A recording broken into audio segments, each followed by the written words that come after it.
Good viewer. Watch Xirtus.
Watch Xirtus.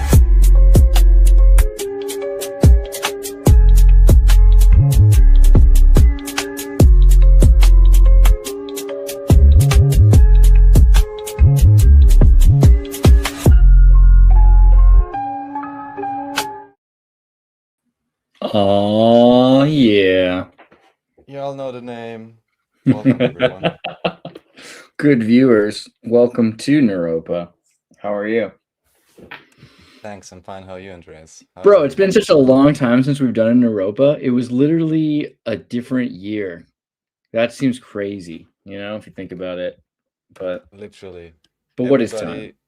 Go tell your friends we're scheduling at the most inappropriate time for California or anywhere else. Of course, you're most welcome if you're watching this as a replay. And of course, I'll just say it right now, so I won't have to say it later. If you want to see the links for the show, click the link below. If you want to support us, you see the links below. It is highly appreciated. That's true. Welcome to 2026. Yeah, the actually. Gregorian timeline. Yeah, I mean, like, not sure if I believe. It's super weird when you start to think about the calendar. Did you see that video recently some guy made where he talked about how he'd redo the calendar because October shouldn't be the 10th month? You know what I mean? Like, it's right there in the name, Don't tell me October, September, but even here they, how do you say, they explain it by saying that this was supposedly what was it, Julius Caesar and then Augustine or whatever, and he supposedly changed that. Also, by the way, I forgot to ask earlier, can you hear I don't have an AC, but I now have like a Chinese brand air filter. Can you hear it in the background, or is it silent? When you're talking, I hear it for a second, but as soon as you went silent, then it silences it. Right. It's not so bad, though. Turn it down a bit. It's okay. Could be way worse, Yeah. Could be worse, could be better. Now I'm trying to test to see. I'm having a hard time with Xirtus.com. Is that not loading now? Oh boy. Things I'll have to check. Hold on. Xirtus.com. Oh man, do I have to do something? I'll have to look into this later. But that's scary. If my website goes down. Works. Yeah. So why is Xirtus.com being weird? How about Tartary Nova? Right now. Oh boy. What a time to find this out, like the things that they could have told me earlier. Yeah, right now none of the websites are loading for me, so I have to check what's going on. Crazy. Okay, well, that's fun. I'll have to look into that. In the meantime, you guys can go to NEUROPA website. Why don't you check out NEUROPA? It's at Comency.app. This is where all the links are to the NEUROPA stream show. We talk about world history, world events, European issues. Migration is a section today, and health is something that comes up quite a bit. Let's start out with Easturia, which is the Österreich section about Austria. So oh yeah, no, it is loading. It's just loading really slow. Xirtus.com is loading. So I don't know what the I'm heck the seeing it deal. now as well. Yeah. Andreas.me didn't load yet. I don't know why yesterday it worked. Maybe I've got like too many. Yeah, send me that money. Thank you, Joe. That solved my problem right away. As soon as you sent me money, the website started to load. I don't think it's a coincidence. Joe saved the day. Joe says, I missed NEUROPA and RAF so bad. You know what? I missed RAF and NEUROPA so bad. We're just like each other, Joe. We're basically the same kind of guy. Don't neglect us Neuropans. I like Neuropean. That's kind of funny. Neuropan's pretty good though too. All right, Xirtus.com. It does load. Not fast enough for my liking. So maybe like we need more money to make it move faster. I don't know. But yeah, go to Xirtus.com. Yeah, Donate we're to gonna us. artificially throttle the stream from now on, donate $1,000 to resume the Or stream.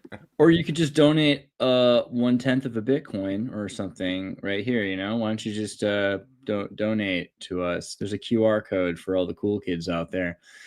And you could donate just like some of the people we know. We actually have some pretty loving people that keep us afloat, and thank God for you. So, Stefan, shout out to you for one. Yeah, I appreciate that everyone wants us to return to streaming. It's funny if you go away and you think people would just ignore you, but we get all these nice messages and encouragements to return. So it's not over. It's only just begun. It's only just begun. Okay, let's do Easturia section first. I'm going to open up some of these links and we can start going. But really, I guess right before I do, is there anything I should I should ask you, how have you been, bro? I know like you've been working with lizard people, taking care of gypsy children. Your life is an adventure. Like, how are you? Maybe you should give us a little update. Yeah, I'm doing fine, thank you. So recently, because if you, how do I phrase this correctly? If you're not a hugely popular channel on YouTube talking about nonsense, it's quite difficult to scrap together any decent pennies, except of course for the highly appreciated donors of any amount that we sometimes get. So I actually got a normal job, if you want. It's quite funny for me because There's all kinds nothing of normal about you. Not even there, your job is normal. that's true. You But have an Illuminati job. It's great. there's all kinds of rules and regulations attached with having a regular I wanted to say collective consciousness, but that's not how it's called, collective contract job in Austria. I'm not sure if it is the same in the US, but in Austria everything is highly regulated. Communism. um, the unions are pretty strong, although oftentimes, of course, they make their own arrangement because I may have mentioned this before. In Austria, you do have something called the social partnership, which is basically an official shadow government, I would say, because there you have the unions of workers, the unions of industrialists, and whoever else. They are not directly part of the government, but they basically negotiate with each other for whatever contracts they would assign or have it as a minimum standard, let's say, for varying fields of business. And the part that I'm in now actually is along the lines of, you could say, adult education or education for adults. It's like from somewhere like 16 to 25-year-olds. The program technically is given for the minority of the Roma. There's all kinds of issues with the program itself, which I won't go too deeply into detail right here. But the main job is basically giving basic education, doing job orientation things, doing basic personality, soft skill things, presentation skills, digital skills.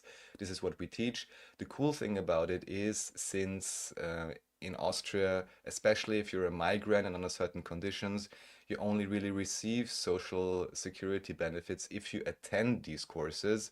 And what I would say, honestly, from all these courses that exist, which are of, I would say, highly varying quality and particular points that are being taught, ours, also from the feedback that we got from our participants, how should I say, is one of the most fun and most interesting, because we're not only torturing them with German lessons, although that, is valid if you need to learn German, but we're actually doing presentation skills, soft skills, job orientation, some basic digital skills and so on. So it's a bit more lighthearted, let's say, or a bit more interactive and dynamic.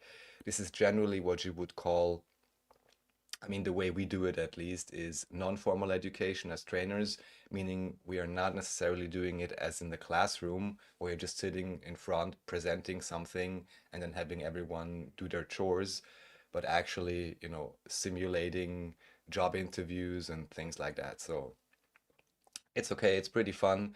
The good thing is that the other trainers I'm working with are pretty cool. Everything else I won't talk about too much right now, because there's all kinds of issues in the funding system, in the whole setup of the system. There is too much to be said about it, but what you realize basically is, the closer you take a step to the government, any step you take towards the government in terms of business and contracts and so on, you may actually be able to access money, but you will also be able to see the incredible, astounding inefficiency of the system. So again, without going into details, it is incredible how much money the government can throw around and how inefficient that oftentimes is. Whilst at the same time, especially in Austria, I wonder how it is in the US, you have a so-called state quota. Do you know what a state quota is? Well, a quota, but what do you mean by state quota? It factors in or determines or shows the amount of economy or economical turnover that a country has, which is directly or indirectly dependent on the government or state enterprises, or how do you call it? Enterprises that are close to the state. And all the things that come from that. So how high would you think? Because generally you would think, all right, who would have a high state quota naturally? A country like China, for example, because it's officially a communist country. That's what you would think of, right? Mm-hmm. But how high do you think the quota is for Austria? 30%? I don't know. What is it? That almost sounds like a free market. No, it's 60%. Oh, of So course. it's over half of business. I thought in 30 Austria was high. I thought 30 is would be a lot. 60 is crazy. is directly or indirectly dependent on the state funds, I guess grants, when whatever I else. think about it, it seems insane that that's a lot. That is central planning and government control of everything at its finest. But it seems crazy, but at the same time, Austria, it works, right? That's the way Austria is. Austria's got state-run television, state interference with banking, state interference with health laws. And maybe that's not a bad thing. I don't know. It's probably not a great thing all the time, but I've noticed in other countries where they just rely on the European Union for what they define as organic. There's been all these crackdowns recently on fake organics, right? All this bio food that's not really bio.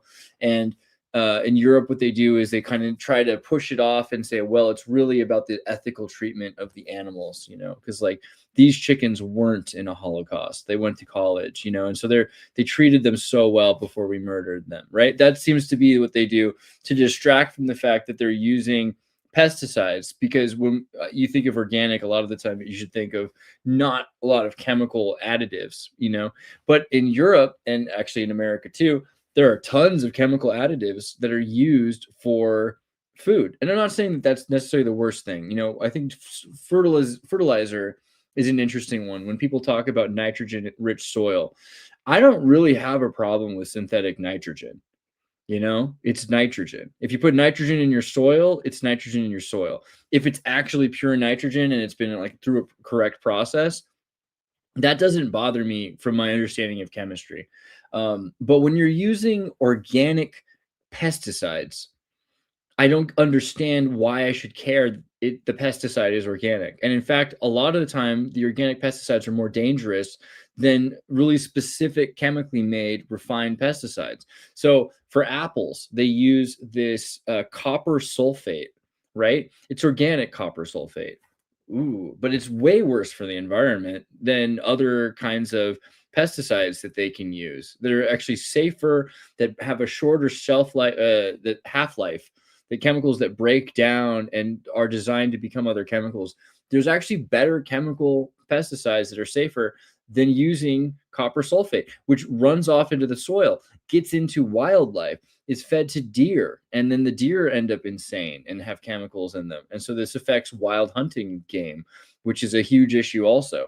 So that's something I've been noticing is, at least in Austria, they seem to have a pretty good grasp on what food is supposed to be, and maybe not perfect, but better certainly than even Germany or some other countries I've seen where I mean, obviously, than America, right? So maybe having a little bit of central control, or at least state, having Austria, now being part of the European Union, having Austria still have its own rules for its own thing might not be the worst scenario. That's not the thing that concerns me. But when you look at it, it's really that Austrian government is interfering with their propaganda, right? The TV, like when you go into any Austrian's house, there's still a TV. That's not everywhere in the world. A lot of people have gotten rid of their TVs, but in Austria, TVs are still common. And on that TV, you'll find Austrian state propaganda. They have 2 to 3 channels run by the Austrian government, right? So that's a lot of control over, and you have to pay like $20 a month or something for. Yeah, you have to pay it. And they recently changed it. I brought it up at some point because now they changed it from, because before basically it was like the Grim Reaper or something. You had a guy knocking on your door if you, Do for it. whatever reason, you didn't pay the, let's say, about $20 per month.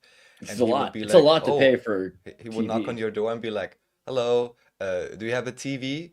Do you have a radio and so on? And then use varying tricks to fend them off or something like that. There's even, satirical sketches about this and series or parts of comedy. Where And now people they like changed it uh, because so far it was dependent on whether you have a receiver, basically. That would determine it. But now, a lot of people because don't. everyone, of course, is online and you can just as easily watch the state's television program online, they finally reformed their online system again because previously it was always only allowed to be online for a week, whatever the state broadcasting did. I'm not sure whether they changed that. But anyways, now what they're saying, oh, you'll just live in Austria. Well, that's reason enough. You're forced to pay. So now they basically send out letters to everyone and even introduce the idea that for a company, you have to pay extra depending on how many employees you have or something like that. So Jesus. they just have a blanket permission slip to charge everyone, even if you would never watch any of it or only watch very specific parts of it, you're just being forced to pay. And it's kind of interesting or hilarious to me because you have similar issues, I think, in the UK and in some other countries. And I'm always wondering whether they even just put that up because it's such a highly contentious topic. Because what is it, 200 euros or $300 per year, whatever. Sure, it's a lot of money, you could say, but at the same time, you can't tell me that they couldn't finance this in a different way and have less, for people to scream about. So it almost seems like a topic where they want to divert attention from other things. That's just my impression. That plus, if no one wants to watch it, then why? I mean, if people want to watch it, they pay for it. Austrian TV could be great. You could include syndication of things people actually like to see. There could be movies on Austrian TV that are, the way home box office works. There's no reason why they can't have interesting, unique media all the time. But instead, if you get to a point where people are sick of watching it and you're force feeding it to them, that's a problem, and I think that's kind of scary that that's happening to the media in Austria, because there are plenty of people in Austria who make media, and there could be a really strong scene, I would say, of Austrian entertainers and independent journalists, and that could be something that the state actually helps people produce, encouraging people to make media. I think it would be good to talk to some Canadians about this, because in Canada, they've actually done some. I'm not saying it's perfect, but they've done some things to make sure that Canadians are seeing Canadian entertainers, and that independent Canadians are able to get access to making media. So many friends of mine who are Canadian have ended up, because they wanted to make movies, actually making movies, right? I mean, I can think of Danny Polishchuk and Ryan Long. There's no fancy excuse like an Illuminati background for either of those guys to be making media. It's literally that the Canadian state encouraged them and gave them the opportunity and subsidized their projects. And because they were successful, they made more media. So it'd be cool if Austria was a little bit more like that, but Yeah, so of course there are certain funds for movies and so on in Austrian productions if you get to access them, however that works exactly. right. Also, of Yeah. course, the film industry has their collective contracts. I recently looked this up because I do some, simple marketing and cutting and so on. I was like, what are these guys even getting paid? But the thing is that on many of the radio stations, you actually have a lot of foreign music, which unto itself wouldn't be bad. But the thing is, wouldn't you want to promote your local artists? And very similar, especially with ORF1, which is the number one state channel for Hmm. whatever general news and shows and so on. People had been complaining for a long time that for years in the afternoon, all you had was reruns of Malcolm in the Middle or whatever else, you know? So, like, absolutely ridiculous programming, which has nothing at all to do with Austria, which you wonder who's even interested in watching. So, God, Malcolm in the Middle is it's, weird, right? Because that kid Frankie Muniz was in a car accident and he like hit his head so hard he can't remember doing the show. are you serious? That's pretty MK Ultra, no? I mean, can you imagine? They're like you're a child star and you don't remember being one. It's just it feels like the Butterfly Effect. I just recently rewatched the Butterfly Effect. Have you ever seen that movie? I have not, no. It's like It's a Wonderful Life backwards. Like in the movie It's a Wonderful Life, they show um smoke outside, way too cold. Yeah. Hey, is that 13 Monkey? Ooh. Hey, bro. We love you. We love you very much. We're talking about European mind control propaganda and the MK Ultra of this child. So in the Butterfly Effect, okay, It's a Wonderful Life has this guy who realizes his life is super hard, and he's kind of like Jesus because, or he's the good Christian because he takes the weight of the whole world onto his shoulders. All this town, he wants to get out of this town. It starts with his brother falls in the water. He saves his brother in an ice well, and it makes him go deaf in one ear. And then later on, he wants to go to an adventure, but his brother, he needs to take care of his father dies, so he takes over the business. And then he wants to go out on a honeymoon with his wife, but then the crash of 29, the banks collapse and he has to stay there and try to help all these people not lose their homes. And so finally he's like, I wish I wasn't alive. If I wasn't alive, the world would be better off. And then it shows you how the world's a better place because he was in it. And if you're him, you should understand that even if life is hard sometimes, you're making the world a better place by existing. That's the opposite of the butterfly effect. The butterfly effect is about a guy who has these blackouts. He can't remember all through his life. And once he gets older, all of a sudden he starts remembering. But really, what happens is he gets blasted back into the past and he can choose and change what happens. And his whole timeline shifts, right? Like he'll go from being some kind of a weird loser dude with this punk friend who's fat to being a fraternity brother with this beautiful girlfriend because he just one little thing changed, right? And he can change his whole life. But eventually he realizes that he's making the world a worse place, not a better place, and he should never have been born, right? So it's very yeah, it's very 2001 or something, but That's great. Sounds a bit nihilistic, but yeah. Dude, 13th Monkey, we got to do something soon. Let's talk about your life. Let's talk about MotoGP. Let's talk about number 93 Mark. Yeah, I know what you're watching. I know what you're thinking about. I know how you like those racing machines. All right, so back to Europe. We're going to look at Easturia. This is Am Schauplatz jedes Jahr Lignano. Something like that. yes. You love it when I pronounce things wrong. I know you do. No, it was pretty good. So actually, I'm just showing this because, as some of you guys know, recently we were streaming from Montenegro, It's true. and I was That's a making the fact. joke that it's like it's basically like Italy for Serbians. So here I just recently found this video. So if you want to see how Austrians crash out in northern Italy for like Passover, I guess, this holidays in May, you can watch this documentary. It's pretty, how should I say? I don't know, funny or sad or whatever. It's like Mallorca for Germans, right? Dude, And I I was want to just go to like, my oh, I got to show you something really quickly too. Go ahead, keep going. I'll be right back. right. So so this simply shows the typical behavior of Austrian, well, not typical for everyone, but what can happen if lots of Austrians go to Italy. Oh, you have a little, oh, shirt, nice, I got a nice. little a This little goes is a long way, bro. what you've been looking for a long time, no? It's Yeah, like I need to get some Lidl shorts now. Yeah, pretty excited about it. Not gonna lie. Now I can go to Majorca, and then people will stare at me and think that I'm a German tourist, like Euro trash. I finally won.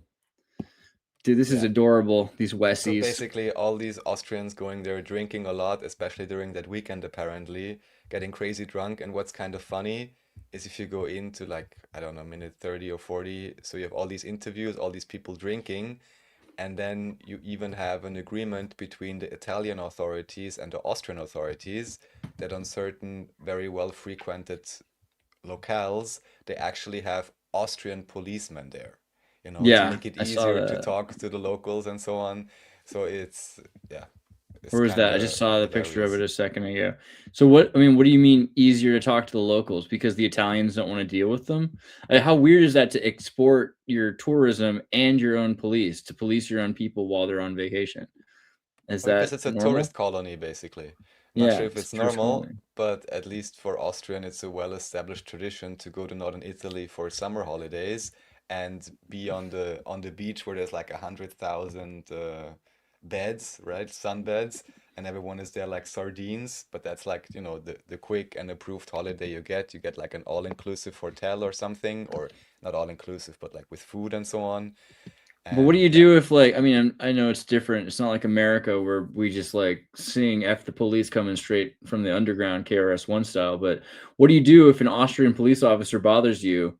Why don't you just tell them like we're not in Austria? You have no power here. Is that true, or are they what licensed to happens? arrest Austrians in Italy? I don't think necessarily they're licensed with any state authority powers, but they have like a cooperation agreement. So then on the main square, you have the Austrian police next to the Italian police. And if something happens to someone, and probably they only speak German, maybe the Italian officers don't speak German so well, then it's nice to have a nice, police lady from Austria asking you, are you all right? You need an ambulance? What's Oh, going wow. on? See, I don't Things even like think that. about things from a European perspective. See, I'm imagining police like beating the crap out of people and sprinkling crack on them, and you're telling me that they're here to make sure that they didn't get too dehydrated while drinking in the sun. You know, Basically, yeah.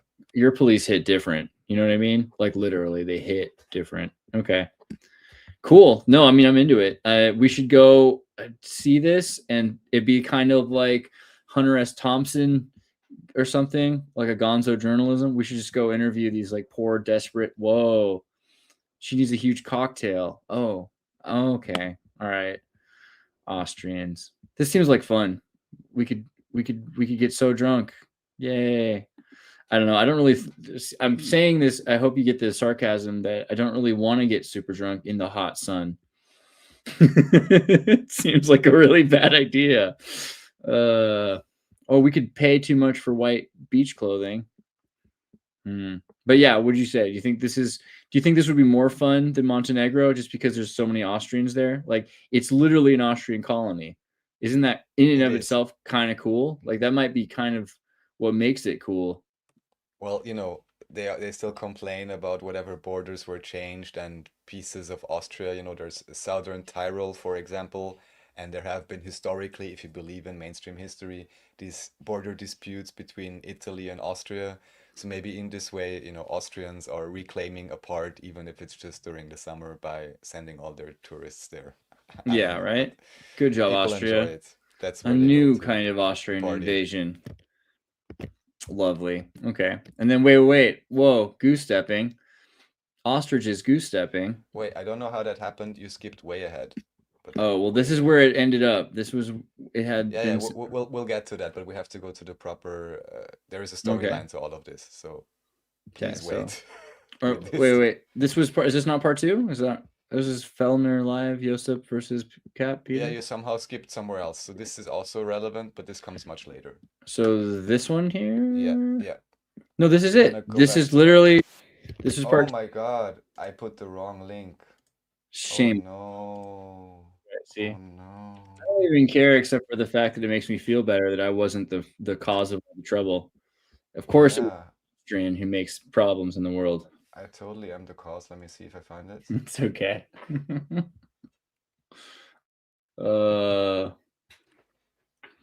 What do you guys think is better Okay. while we're waiting for him? Is Blur or Burnout Paradise a better PS3 racing game? Discuss amongst yourselves. You know, go ahead and think about it. Blur's kind of like Mario Kart with real cars.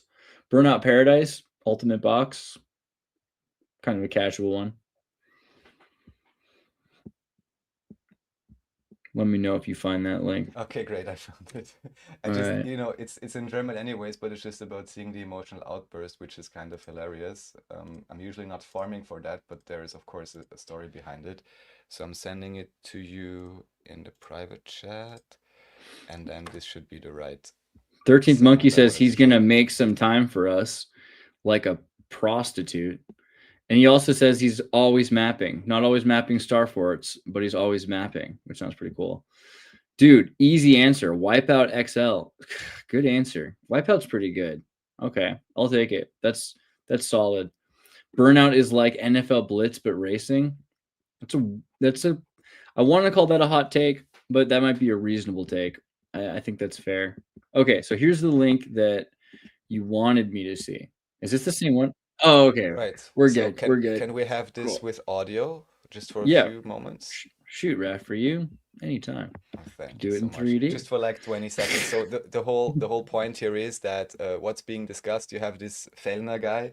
He is one of the main media moguls in Austria. Arguably, what I have to give him, and that's why I'm watching these shows even, is literally cannot watch state broadcasting for any discussion shows because there's literally no discussion.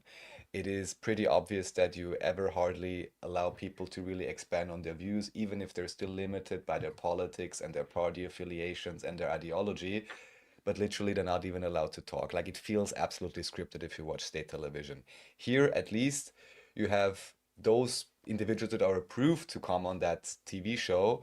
It's an independent channel, or that's what they say, and at least you have them discussing. And right here, what happens is you have the moderator, who's also the owner of that TV station. He has newspapers still for many, many years. And the guy on the right-hand side would be the right-wing guy. On the left-hand side would be the left-wing socialist guy. The guy on the left actually was the party secretary for the Socialist Party in Austria for many, many years, also like 30, 40 years ago when they were still a lot more successful.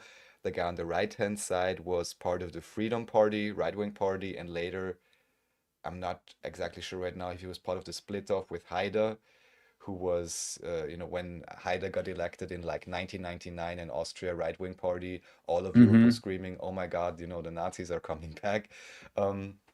Anyway, so what the guy on the right is doing is he's basically telling him, look, isn't it that you also have monetary support from the government? And in that moment, see what the moderator starts saying. Just play it for like 20, 30 seconds, if you will. Oder solltest du ja soll ich sagen, dass du von der FPÖ bezahlt wirst oder was? Ja, na dann klage ich dir auch, wenn du sagst, dass ich von der Regierung bezahlt werde. Hold on, I can put the subtitles translation if you want to. So he's basically complaining and says, oh no, I'm not getting paid by the government. I'm not getting paid by the government. I'll tell you, Du solltest vielleicht einmal zur Kenntnis nehmen, dass ich der mit Abstand kritischeste Herausgeber you should probably take note that I am by far the most critical editor gegenüber der Regierung bin. Ja towards oder the region. nein? Ja. Ja oder nein? Also heute nicht. Ja oder nein? Heute nicht. Ja oder nein? Yes oder nein? Ja oder nein? Ich bin dort als Ja Gast. oder nein? Ich bin als Gast. Als Ja, aber da wird mir jetzt bald der Hut du bist platzen, wenn du so ein Richter, Blödsinn du daher wirst mir kein Richter sein. Ja, und du mir aber auch nicht. Ich bin hier als Gast. Ich bin da nicht bei einem Du bist Verhör. mir auch kein There's just nothing quite as fun as like 3 old white men yelling at each other about how they're like the most decent corrupt criminal. You know what I mean? Like, hey, I'm like I'm the most critical criminal of the whole crime syndicate, if you think about it. Und nur weil du Ja oder nein? Exactly. And there actually even have been for the, I think, second to last government or whatever, when Kurz was in power, who was also somewhat known in Europe because he was, the young 32-year-old chancellor who actually internally couped his own party through surveys. This has all come out now officially. He couped his own party through surveys, then became the big star. And Nice. there have been some, let's say, just say interesting affiliations between him and this TV channel and this guy, even messages that were released, but no one really got, convicted or anything. Maybe it's not legally relevant, but it was quite clear that they were, quite cozy with each other, let's say. But then, of course, we want to fact check whatever they are just complaining about. So Sure. please go to the next article. Okay, hold on. So let me go back here just to check. And you want me to click on this here, Der Standard? Yes. Okay, so this is Der Standard, and I can quickly translate it to English for those of you, and that means the standard. Just kidding. No, it does. But Fellner wanted to know from Westenhaler whether he saw him as the most critical editor towards government. Yes or no? Yes or no? Please show it on Yeah. screen. It's on the Oh. other screen. I'm sorry, I had the tab. Silly me.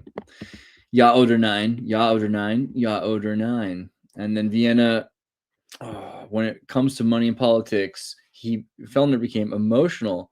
On Wednesday, the publisher of the Austrian media group, now called OE24 Media Group, once again hosted the show Fellner Live, Josef Kapp versus Peter Westenhaler, and it got really heated.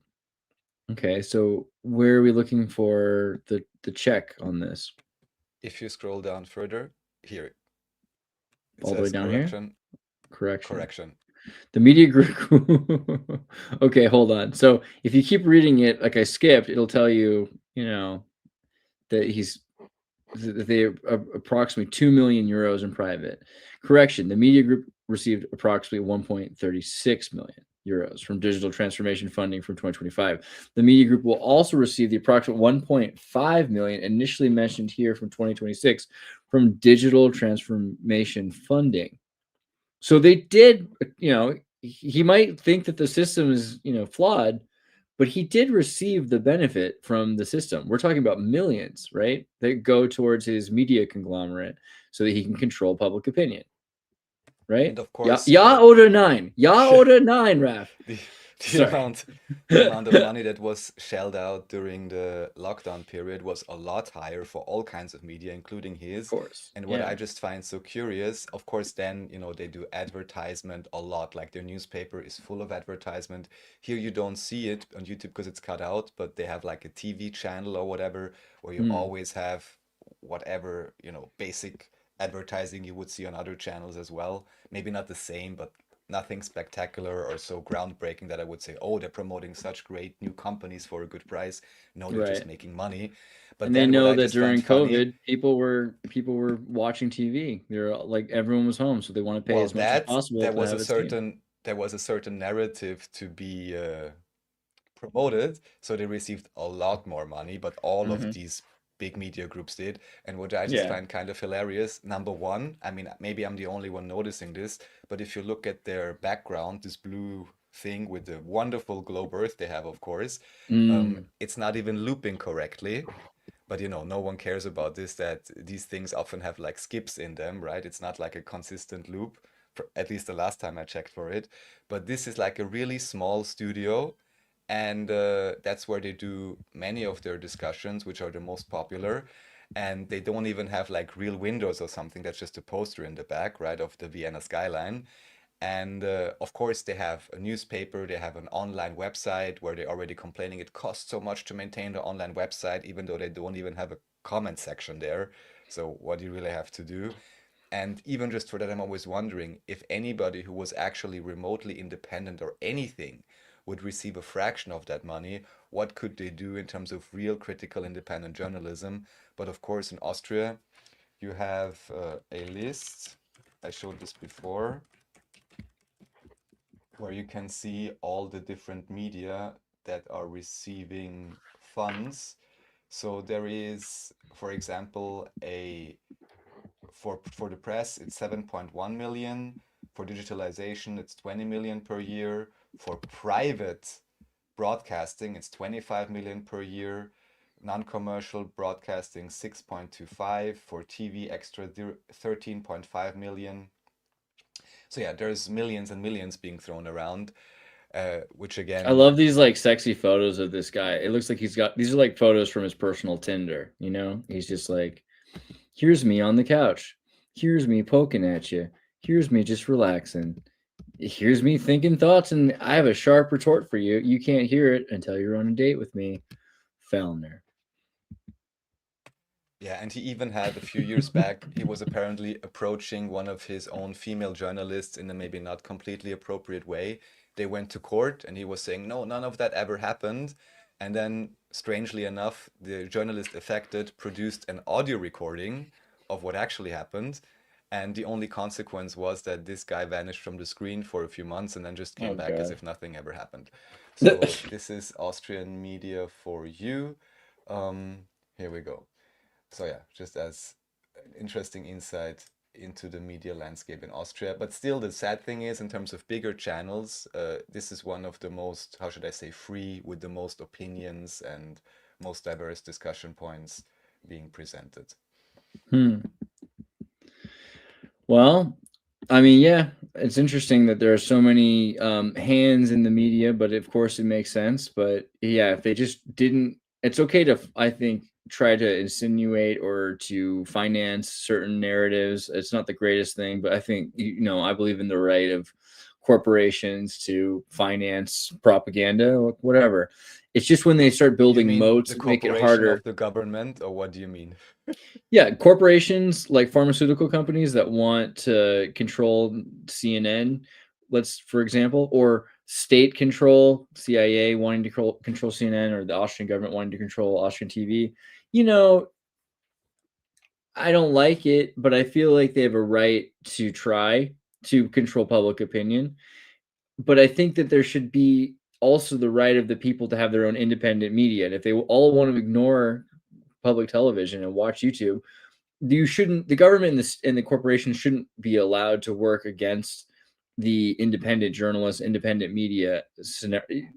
It's one thing to make your own media and to have an edge, or to have some sort of a to have some privileges of money and finances that make it easier for you as a corporation or state. But it's another thing to take away the capacity of the independent journalist, and it seems like that's the thing that happens. I don't mind if Austrian TV exists, but I should be allowed not to watch it. It seems really crazy that you have to pay for it to exist if you don't want to have anything to do with it. But even then, still, there should be some way that you can you could still give effort or energy to things you want to exist. See, Cherisk saying we can always make our own propaganda. We can't always. That's literally been illegal in a number of periods in history, not that long ago. So that's the thing, is there should be more protections for our own independent propagandas. That's all I mean. But I don't mean that the state shouldn't be allowed to also make propaganda, right? And even here, so just to be clear, this is not a state channel, this is an independent channel, if you want to believe it. But even recently I heard this again, that our favorite platform, which we're streaming on right now, you know, the big red button, has been known to fudge statistics, to fudge numbers. Recently, again, I heard an example where, you know, figures are changed. I know at least one example where I observed it myself, or it was well documented. And then, of course, it becomes much more difficult, even if you are independent, even if you're working literally on a shoestring budget, if you're being shadow banned, and even if then you get some numbers together and they're just getting artificially sliced up, it is more than just an uneven playing field. It's like this. Yeah, 13th Monkey saying it's the same for Dutch television. I completely believe it. State-run propaganda will inevitably suppress the independent media. Why wouldn't they, says Crispy? Well, I mean, they wouldn't if you could make the punishment if they had a real so argument. bad. Yeah, if you have enough Then of they a wouldn't have punishment. to. Yeah, if you made decent propaganda, I would watch it anyway if it was artistic enough, or if it was interesting or compelling, let's say. But also, if you make major incentives to not do this, and you really disincentivize or you punish states and corporations that limit independent media, there should be a way I mean, this is what we have to have constantly is corporate social responsibility and limits on government and limits on state. And the limits should be, I think, that they're allowed to have more money and to have more power and to have better media if they want to. I mean, that's great. Like, there should be a reason why their media is better. Then they should be making better media if they have better resources. And I think that's completely reasonable for a state to have better resources than an individual. But that doesn't really matter because an individual can make better content. If the content's good, it shouldn't be something that's suppressed, and that should be something that's protected. And there should be more protections for the benefit of the state, because free information, free press allows for truth, and truth allows for a better world. I mean, it can cause a lot of trouble, but generally speaking, it can lead to better progress. I don't know, maybe it's too romantic of an idea. Hey, says Vividness. Hi, Andreas Raff. Chat from Denmark. Well, so you're from New America? No, I'm just kidding. Here we don't have the TV license anymore. They now call it media license. It's obligatory if you have a smartphone or a computer. Yeah, Denmark's wild, bro. I don't know what to tell you. But how else are you going to get the money to pay for Greenland? Crickets. Okay, so then you pulled it up this video about. No, this still comes it's up still later. I'm not sure what. Shame what on you, happened Raph. there. I'll just close it for now, and you'll just tell me to open it later. How about Yeah. that? So this one I'll just very briefly mention because I mentioned it on previous shows. If you're interested in the case, just enter this name, the first one there. This was the very high level Interior Ministry official responsible for, I want to say, like criminal cases or something like that. Like he had a lot of power both for legislative consultation and also basically to oversee the criminal casework in Austria. And as I had mentioned back then, he died 2, 3 years ago, and he was found in the Danube River. And only now you have this quite, I would say, quite based independent. He's a dentist who's running that channel, who's pretty cool because he's actually one of the only individuals that ever willingly and freely promoted the translation that Martin Hipp and I did of the David Ewing Jr. interview about Common Cannibals, which is also on Andreas's channel. He was one of the only individuals with some sort of a platform that actually, put that onto his Telegram channel, even mirrored it on his website and so on. And he's actively looking into, falsification of history, also to what extent geopolitics may just be another layer of the script with the political actors and so on. Nice. So he's a quite good systemic thinker, I would say. And here what he's doing is he's just showing the evidence and the information regarding that case. And he, in his own words, from what I remember, is giving a quote-unquote warning to the Austrian judiciary system or whatever, just in terms of that they actually should pay attention to this, because it's quite apparent that the official story, which of course is suicide, is not maybe the only story around, even though the very first day that this individual died, the then Chancellor Kurz, whom I had mentioned earlier, literally said on public broadcasting, "Oh, I'm so sad, I only called him yesterday, and I'm so sad about his suicide."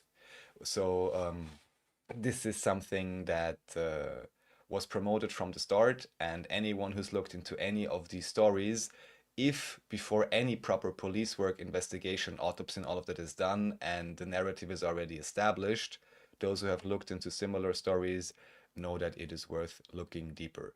So this will be an interesting case to follow, but guess what? Most likely for 10 more years, nothing's going to happen. And when anyone who was even remotely in any way, shape, or form involved in this story, how should I say it has become unavailable for any reason, that's probably when we'll, find the truth of the matter. But yeah, not right now. And the main point here being that he was found in the Danube River, but in terms of the lesions he had and so on, it doesn't really match with him just drowning himself. There were recorded snippets of him complaining just a few days earlier, or even just a night earlier, about him being unwilling to quote-unquote fix things for the Austrian People's Party, which has run the Interior Ministry almost ever since the establishment of the Second Republic of Austria. So there may have been some disagreements between him and that party, and who knows who else was involved in this. Many other strange things, like one smartphone that I think he possessed, or I think even his own, was literally burned by a, how do you call that? Like a small flamethrower? How is Oh that my God. called? Blowtorch? I Yeah, mean, it was like destroyed with a blowtorch jeez. and all kinds of crazy things. The smartwatch data finally now got released. It's not consistent. 100 million things, but imagine this is like a really important, very high level Interior Ministry official, and the police and the judiciary system don't seem even to be interested in investigating this. But at the same time, of course, especially in Austria, anytime anything legal happens, everyone says, oh, you cannot question the courts. The courts are neutral. And this is another obvious single point of failure in any modern republic, I would say, is that you have the High Court or the Supreme Court, and they are basically seen as, how would you say, perfect. That they cannot possibly make a mistake. The judiciary system, of course, is always perfectly neutral. The independence of the judges is supreme. If you want to believe it, you can believe it. What to say? Smidjas Dame hierover. Something like that. Okay. So then hat sich das Stadtbild in Österreich verandert. Verändert, yes. Verändert. Gosh. All right. We're not seeing it yet. I think you have it Oh, up. really? Wait. Why is this happening to me? Hold on. Although it did show the right option here. Maybe add it again. This one? Here we go. Okay. This is just street interviews with individuals in, I guess, in Vienna mainly, being asked, oh, has they call it the scenery or something, like the scenery of the city, has it changed? And of course, people, Austrians that live here for decades are like, back then it was also Austrian, and now it's more mixed through because, of course, we had lots of immigration. So that's kind of interesting. And you would think, even here, because first I saw this channel, I was like, oh, cool, that's a small channel. They actually seem to at least do somewhat more real interviews with real people, and you don't only get 2 people talking to the camera, but 5 or something. I was like, oh, very interesting. But then later I realized there is some sort of much more local channel that apparently actually is financing this program. So don't you believe that even these street interviews on that small channel are really independently produced, but even that is attached to some kind of funding or some kind of local television station? Because first it was like, oh, somebody independent doing that. Isn't that so amazing? But no, nothing truly independent even about these interviews. So I'm just showing that because later on we'll get a bit more into the topic of migration. Oh, you're muted, Andreas. That's okay. I wasn't really saying anything. Just looking at it real quick. Okay. What? No, this is later on or something. Okay, I didn't go there far. This and here. No, this is it. Then this. Okay, so The then. next is the migration section. Okay. All right. Okay, so we're into migration, and here's the Erasmus Plus program. Yeah, so to anybody who is living in Europe, maybe I know some of you watching are, so you have this Erasmus program, which is one of the, I would say, few actually truly positive boons of the European Union, which is like student exchange programs. And what you have then is Erasmus Plus, which is also for adults and different target groups, where who is it here actually? It says Europa.eu, so EU associated institutions or the Council of Europe.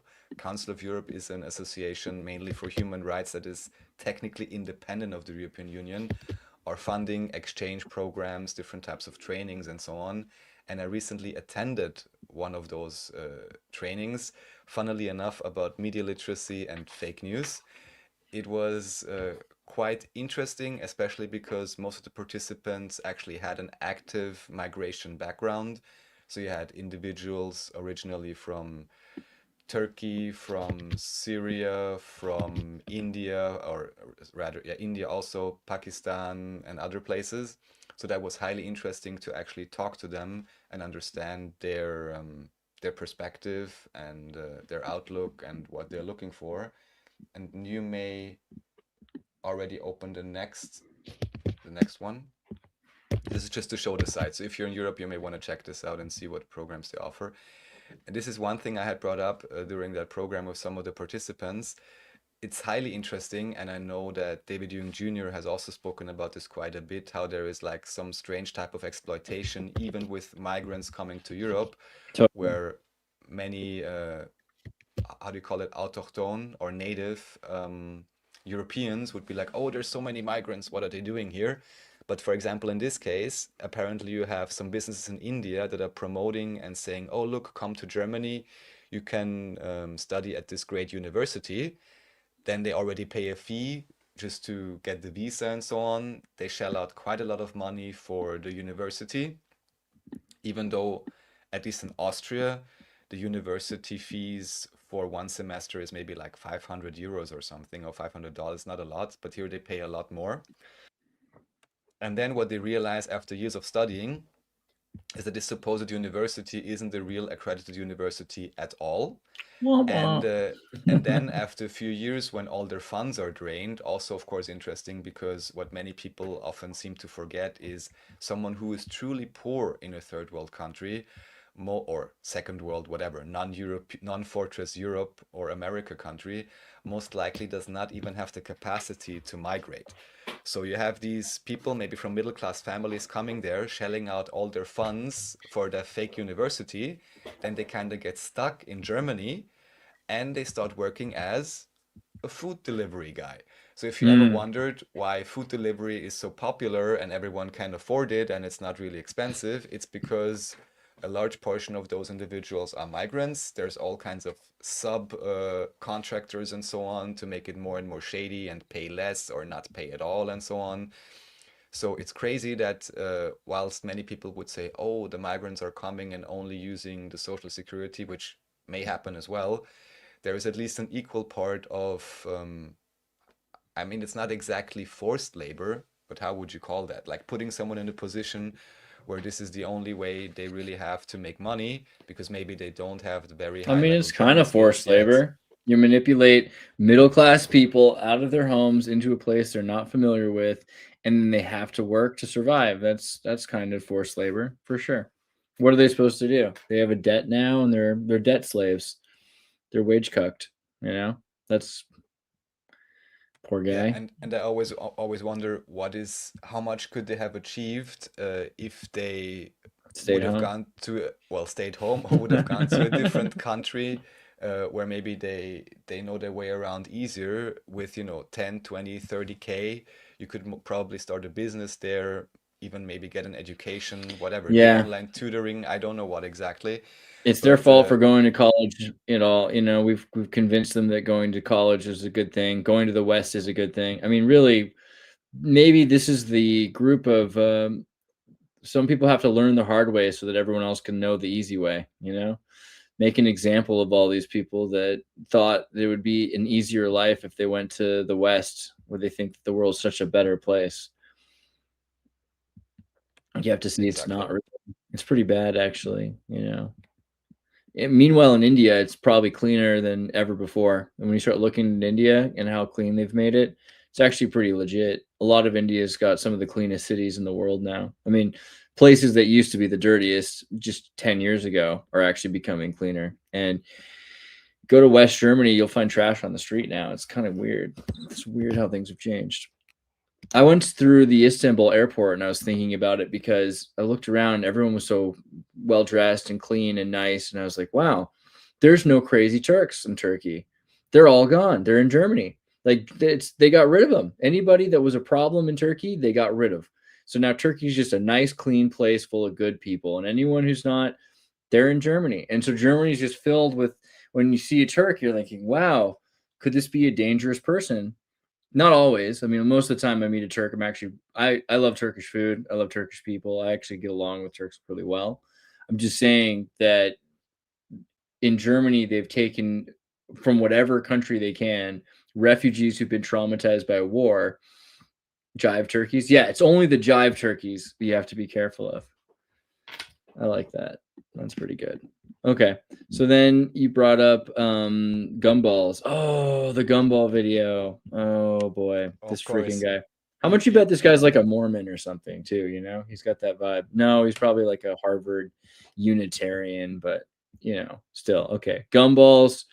African gumballs. There's a lot of gumballs from Africa. Seems racist, but here we are. And yeah, let's look at the faces here. You got offended white kids.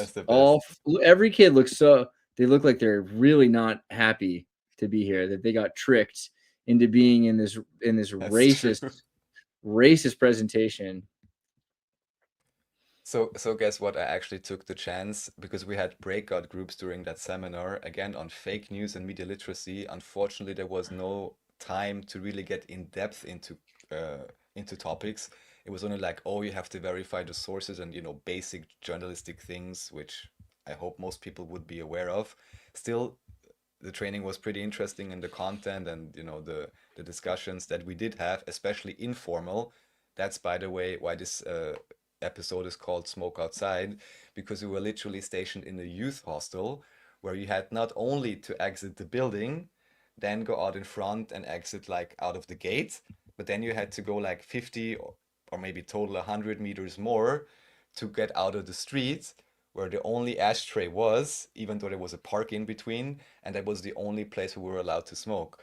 So as you can imagine, first day, I'm already outside with my friend. We were smoking, we were 2 individuals out of 30. By the last day, how many individuals do you think we were outside smoking? And nobody recently started, but just because by then we had collected all the smokers. How many do you think? Did you triple it? No more. So we had, I would say, like 10 out of 30 in the end, 30%. Wow. So then, of course, it didn't really got heard, but I did tell them in the end, you know, as smokers, we felt kind of suppressed that we had to go outside. Smokers are the most suppressed demographic in 2026. Yeah, totally. Exactly. There you go.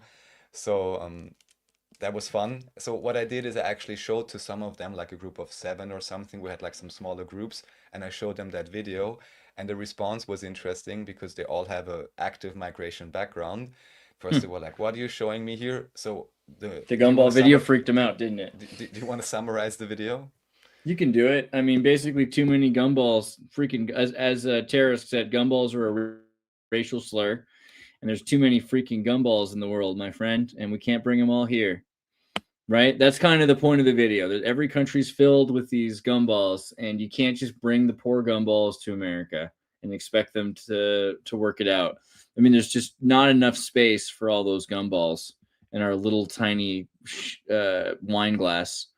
And we have these huge jars of gumballs. So this is about migration and how you should export wealth. You should not import poverty. I mean, you can export wealth because then wealth can continue to be synthesized from a wealthy place, from a wealthy glass. There'll be wealthy gumballs, and it starts to bring wealth back. But if you import into the wealthy glass, it's killing the golden goose, because you'll destroy the thing that makes it possible for there to be a glass that has wealth in it that produces value. And you just turn that last bastion of freedom into another gumball jar, and people will be enslaved in the gumball jars, and there'll be no escape. There'll be no solution. Right? I mean, maybe you want to say it better, but that's kind of what I got. Yeah, so basically the whole point is that at least, of course, there is certain premises in terms of the whatever he's saying, like you would have to build a new school in California every day and so on. This is for US. It's actually US based. And he's saying, well, now we bring in 1 million. If we even bring in 2 million, if our idea is to help individuals, that would not necessarily ameliorate poverty in other countries. And what I did want to get at ultimately, but we didn't have enough time during that short breakout session, I wanted to get at 13% of gumballs are responsible for all gumball crimes. Yeah, something like that. God. But what I wanted to get at basically is that, well, you know, migration, there's all kinds of things to say about it. But if your goal is to have the best possible living standards for all individuals, then it is a question to what extent you want to encourage a type of brain drain and so on. And my actual assumption is, I don't know if this or how this could be verified, but that you have all these nice programs where in one way or another, maybe sometimes, of course, you're scamming migrants, as we just shown. Other times you may be supporting them. But what I really want to know, to what extent is European and American wealth or first world wealth dependent on, for example, arms manufacturing and these type of industries? So to what extent is the destabilization of so-called third world countries the golden part of the golden goose for the West? And then, of course, it is quite easy to say, oh, we're going to use 0.5% of the money we made by using up all those rockets in fabricated conflicts. And we use that to show how nice we are to migrants and how much we support human rights everywhere, whilst at the same time, of course, not directly, but maybe even that program is in some way, shape, or form dependent on the underlying economy, which to a much too large extent is dependent on these kind of arms deals and other types of exploitation of the second, third world, however you want to call it. So, of course, that would require some Gumball systemic factories, we can call it. gumball countries. Gumball factories. Factory, Yeah, you like a wealth inequality, and war, weapon machines, trauma, resource stealing the resources and the brain drain, as you're saying, is to produce gumball factories where more and more impoverished people, we could call them, show up, and you have a cheap, stable labor force. And I think the great example is India, right? Because you have enough people in India that are starving, willing to go to school for anything. They don't even care. They just want the job. It's just one more lifetime to them. So they're going to go through that lifetime suffering. You know what I mean? And then we're just going to pay them what? $10 an hour? Like as much less than you get paid to work at McDonald's in order to write code that will eventually replace all human labor with cheaper labor. And while we're using cheaper and cheaper labor, AI, is obviously expensive in some ways, but it brings down the cost expectation to pay for a job to be produced. So then humans have to bring down, if they want to compete, it's the John Henry thing. I don't know if you've heard the story of John Henry. You know this one, Raphael? There's a black guy and he breaks up rocks with his hammer, and then there's a machine and it breaks up rocks with its machine, and he has a competition, John Henry versus the machine, and he wins and dies, and his heart explodes as he's breaking up slightly more rock in one day as this machine can break up in one day, and it kills him. And yeah, so the thing about John Henry is he's a strong and black gumball. Yeah, I got it, terrorist. That's good. No, but he's human. It's really about the fact that he's human. So a human versus a machine, and this allows for the incentive that it will kill you to compete against a machine, and you'll have to do it for cheaper than the machine. And the only thing cheaper than the machine is slavery. So we're literally going to move back toward somehow or another. Slavery is the next thing that will be huge in the world. And I think it's because of AI. And I love AI, but AI versus labor will have to be cheaper than AI. And the only way to do that, really, because right now it's more efficient to feed a person a small amount of food and have them do labor than it is to have, oil or something for like a jet or something. I mean, these machines will cost resources, and they take more resources than a human takes to run. A human uses about the energy of a light bulb in a day. So it's still vastly more efficient than an AI system if you don't have to pay them very much. So what you do is you let them live in their own country, because it's a lot cheaper in their own country than in your country. And you take it over and you build it into a slave state. And you've got this farm where you're bringing them food or making them grow their own food for themselves. It's slavery with extra steps. But that's inevitable if you want to compete with machines. You're going to have a slave state. So gumballs. Ooh, the world's most important machine. You pulled that up from somewhere. Is this not yours? No. Oh, it was the next video from the gumballs. I got excited.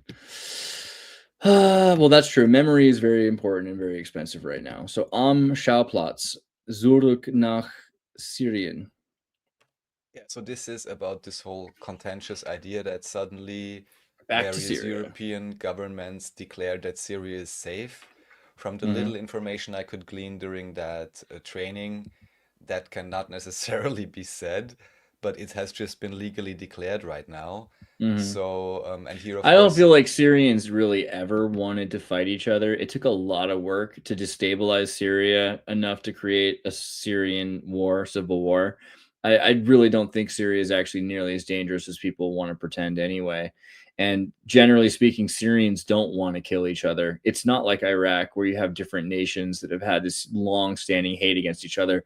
You actually have a really decent collectivist spirit amongst the Syrian nationalists who, they believed in a Syrian state, they believed in a Syrian fraternal brotherhood, they believed in a socialist Syrian state more than a simple Muslim state. And even still, the Muslims of Syria were looking at it like the nation, the nation under God, which is a very American concept. It's the closest that they could come, I would say, to the Masonic American concept.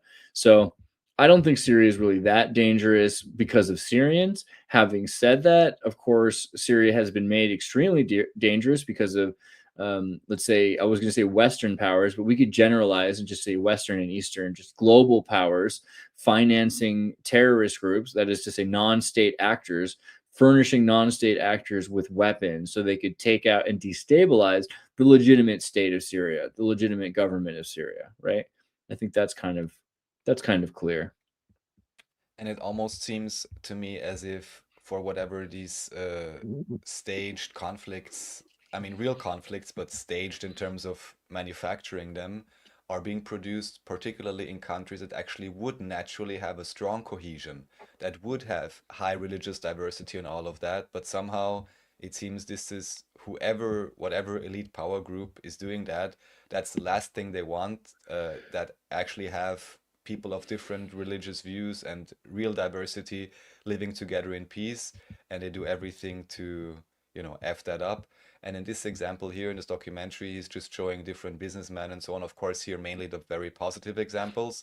There may be others, which, yeah, they're now apparently losing their legal status or whatever is going to happen. We will see how this pans out ultimately. Well, it's ironic to put this up right after the gumball video, because this is actually the best solution, is taking successful Syrian, and this kind of sucks because I get it. Like, I actually like a lot of the Syrians I interact with in Germany too. They make great food. They're clearly kind of European. There's something kind of French. Historically, the Syrians and the French are associated. I mean, the French are a little bit Syrian as much as the Syrians are a little bit French. I mean, you can see he's not that you couldn't tell that this guy was necessarily non-European. He could easily be confused with a European, and that's true for a lot of them, that they're very civilized and sophisticated people. I've had really great interactions with Syrians, but all the more reason why they should be in Syria. It sucks because maybe you love it, how easy it is to live in the West or something. It's not, by the way. The West has got plenty of problems, No, and but if you're that's not even the from the thing. West, they're racist against Yeah, you. well, and it's not even necessarily easy. Even here, No. like example I heard about Lisbon or so on, or it seems Portugal is like a portal for quite a few Yeah, Portugal's migrants to establish crazy. themselves. Why don't we But go the to Portugal labor, where there's just heroin on the streets like San Francisco? Right. Yeah. the Great labor job, market Portugal. is down, like the housing market, at least in Lisbon, from what I heard, or Barcelona or Spain also is like really bad. So I Mhm. don't, I can't possibly say what's easier or It'll be what the cheaper best to solution be would in be. Syria, and if you bring them to Syria, now they have this was the theory, that you take education in the West and you bring it back to your homeland and you rebuild Syria to be a slightly more free, slightly more Western, slightly more civilized culture. And considering how civilized Syrians already are, there should be some truth to this, that Syrians will be able to build a stronger Syria with wealth exportation. It's if you have to choose, obviously, maybe a lot of nations want to keep their own wealth, but exporting wealth is better than importing poverty. That's the deal. Exporting wealth makes more sense because you can always make more wealth. It sucks to lose the wealth you have through exportation, but in the process, you might end up with an ally that is a good trading partner. And I feel like that's true for Syria. They could easily build Syria into a stable, strong, reliable state full of really decent people that you can trust and work with. And right now, the only reason Syria is not like that is because the West has dismantled it. So maybe we do need to bring some Syrians back to Syria. Of course, I think it's such a weird idea if you went to school to study globalism and you believe that anyone should go wherever they want to go in the world, to say that racially you should be bound to a certain territory is kind of ironic and retro. But yeah, why not? Why not let Syria actually have some of their brains, that we've drained, and labor force back? I don't know. Of course, if the country was stable and there would be no more interference. How is it supposed to get stable if we don't have them there to stabilize it, though? Yeah, I mean, point taken. I mean, yeah, if you just have a bunch of, this kind of already happened. I was thinking about this with Europe generally. Like, a bunch of Germans went to America. That made it hard, the brain drain. Scandinavia is known for this. Sweden and Denmark, too. In the 19th century to the early 20th century, so many Scandinavians left for America. All the ones who had decent educations, just about everybody who could left, leaving, not the people that were the best. And obviously there's been education, there's been growth since then, but it's a dangerous thing if you export all the people that could make a place well and you just get rid of them. I mean, obviously America is going to do better if we have all the best resources. This is kind of like the Danish thing in Scotland, right? The Scottish girls, the Danes will always talk about how they have the prettiest girls, and Scotland doesn't have any pretty girls anymore. I had a Scottish girlfriend who was pretty, but let's just go with the Danish rumor. And it's because the Danes believe that they kidnapped all the pretty girls. It was like a beauty drain, Poor Scotland. Okay. And then how about Viennese Hungarians? Dude, they're everywhere. You ever just walk around Vienna and just hear Hungarians? Oh, this looks great. This looks like you should be afraid of the Hungarians. Well, it says Fox, if you can see that. Oh my God.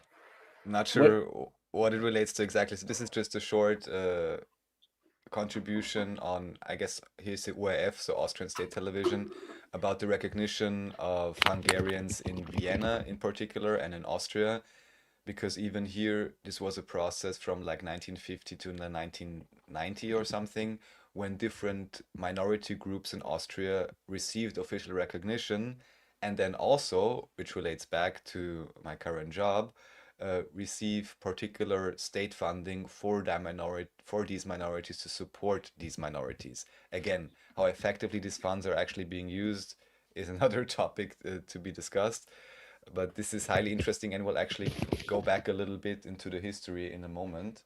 What do you call them again? Magyars, right? Magyar. Again. Magyar. Yes, yeah. Magyar. In Hungarian. Yeah, I don't know how you would say it in English.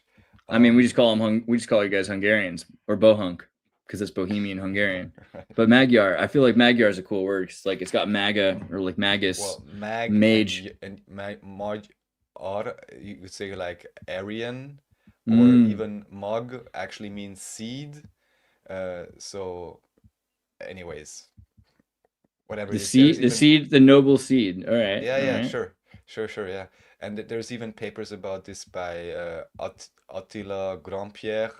I don't think he's full on with the alternative history, but there is even this idea, they were the original magi and so on. Every nation state has their fabled tale about why they are the best and the brightest.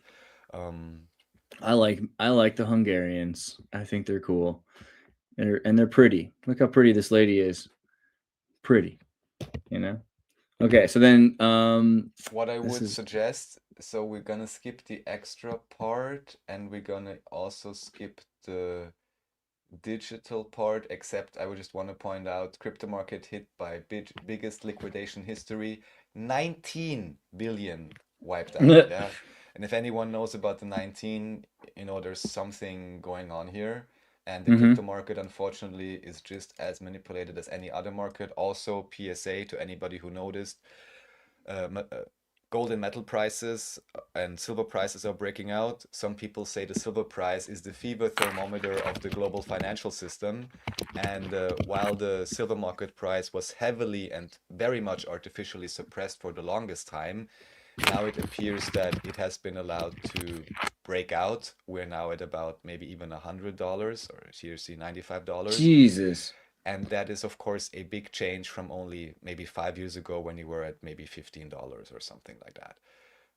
Okay, that's not enough timeline. Go 2 more years back. Yeah, but even here, No, but yeah, even you have even $20, yeah. yeah, even down here it was like at the 18, 16, something like that. Even just 2022 or something like that. So yeah, it's been just climbing so hard right now. I hate it so much. Oh man, what else? How's gold doing? Also, I don't really look, but gold's pretty high, right? Yeah, gold's been climbing again too. Pretty insane. Oh wait, over 5 years. Let's see. Yeah, yeah, it's crazy. From 18 to 48, almost 5 grand. Jeez. So be careful. What about steel? Let's do iron price. Iron ore, steel. Just do steel because it's also more than just a resource. It's a fabrication. Over a period of a month. Useless. What a joke. Okay. You may try tradingview.com. That's a pretty decent Oh, site, I think. 10 years right here. Actually, so we're not at the worst with steel, which is pretty interesting. That steel is still incentivized pricing right now. It's actually kind of in the middle compared to where it was just in 2021, where it hit its peak right there. During Here's crazy. Have you the heard shutdown. about this? US Mint priced their silver at $170. No. Someone else commented the same thing. Change the price of silver after markets closed on Friday. What? It's completely fixed anyways. It's like an absolute joke. If you look into the details of how these prices are created, it's an absolute fabrication. Yeah, send me some information about that, about the US Mint dealing with price changes, price hikes and drops, because US Mint restarted sales of collector silver products after a several-day repricing pause, a move it had signaled earlier this week amid surging silver prices. The new prices may feel abrupt. It could push some collectors to the sidelines. More than a year and a half between major adjustments, up 200% nearly. What? Silver proof set, whatever that is, 150 to 245. Okay, well, these are like special edition sets, but still, they're like doubling the prices. Right. Whew, crazy. Okay, so you wanted to go past Alright. digital and then into history, or? Yes, that's what we're gonna do. Okay. Pop this up here. Open some of these. All right. So falsch Vergangenheit. So this is interesting. So this channel has been established only a few years ago, called Auf Eins, is quite, from what I understand in the background, certainly funded by the Freedom Party, so the right-wing party, you know, however that works exactly. Of course, because they came out of nowhere, have pretty high production value, and some of the shows, at least, that they have are quite interesting and more diverse than what you would get on state broadcasting. And what they have here actually is an author who talks about the falsification of history, which of course is a topic that we discuss here quite often, even though he still seems to believe, I think, in the Greeks and the Romans or something. But he's just showing that, you know, certain events, there is an agreed upon narrative, all the things that watchers of the Xirtus already know very well by now. But it's pretty cool, I want to say, that on a somewhat, it's not directly mainstream, but quite popular channel, at least they have someone at some point talking about this. I think also they had like 1 or 2 interviews on virology which were relevant, but they kind of got buried again, so I'm not sure how important those topics are to them really. Like fundamental virology, as we discussed on NEUROPA No Entry Part 2, for example. But yeah, he's giving certain examples, and there is also a few more. We can move on because there's a few examples I want to give. One of those he actually mentioned, so the next tab, please.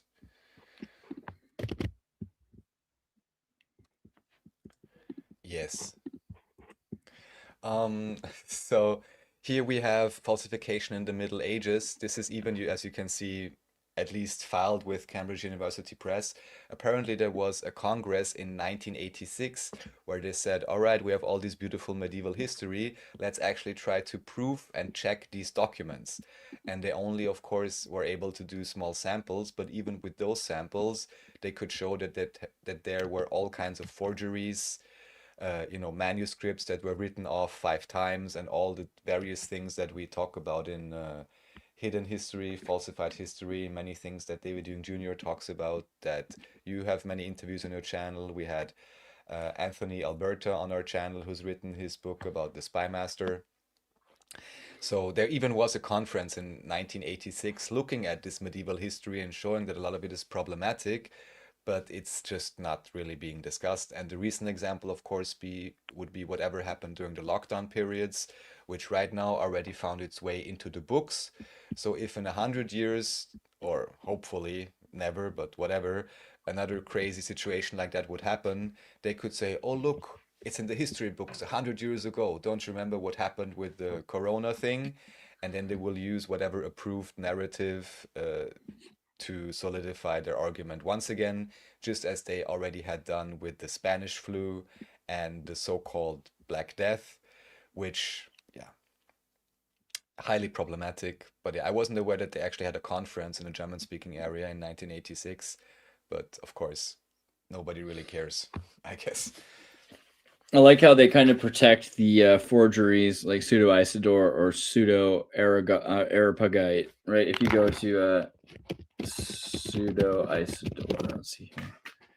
You can look up on Wikipedia, and this has been brought up before by us about the Catholic Church using these forgeries was essential for taking away the rights to marry of priests, for instance, right? To say that, well, priests have never been married. Well, that's a complete obvious false statement. And we look at the Orthodox and see that they marry and the rabbis marry and wonder when exactly did it start that they would no longer allow people to marry who were part of the church. Well, I mean, it's because it's the mafia. They have this weird cult Catholic rule, and they just use these fake documents that they say are the Isidorian decretals, but they're really the pseudo-Isidore decrees. In other words, they're false decretals. I mean, it's funny how it says also known as the false decretals, but people just refer to it as the pseudo-Isidorian decrees or the pseudo-Isidorian forgery. The Catholic Church knows this, and they sort of just kind of go with it, right? I mean, it's kind of crazy because at this point it's established as the thing they do. So why go back to doing it the way they were supposed to do it when Jesus corrected them, when you could just do it wrong? Good times. Okay, and then we'll go back to further here. This is Wikipedia, the next one. Yeah. So here, just to give a real life example, actually a friend whom you also know pointed me towards this. The Privilegium Maius, which is one of the foundational documents for official Austrian state history from like 1400 something. And this even officially has been acknowledged to be an absolute forgery. But it is, even in official history, would be kind of like the basis for the establishment of the Austrian state in so-called medieval times, if you want to believe it. But this is just an example of, here it should say, set of medieval documents forged in 1358, even this could be contested. Modified version, so elevated the former March of Austria into a duchy. And this is something that you can even in some way, shape or form, I believe, replay in Crusader Kings 3, where there's a special decision if you play as Austria, that if you own certain regions, you can more quickly establish your own independent state or something along those lines. So this is mainstream history and an approved forgery in mainstream history. So yeah, just as one example. And this was in order to give more power to the House of Habsburg over Austria. Yeah, and I think basically even it says province of Noricum, because there was a Noricum scandal in recent history too. Okay, nice. Yeah, so here you can see into an archduchy, in the declared Austrian archduchy, endowed with rights similar to those of the prince electors of the Holy Roman Empire.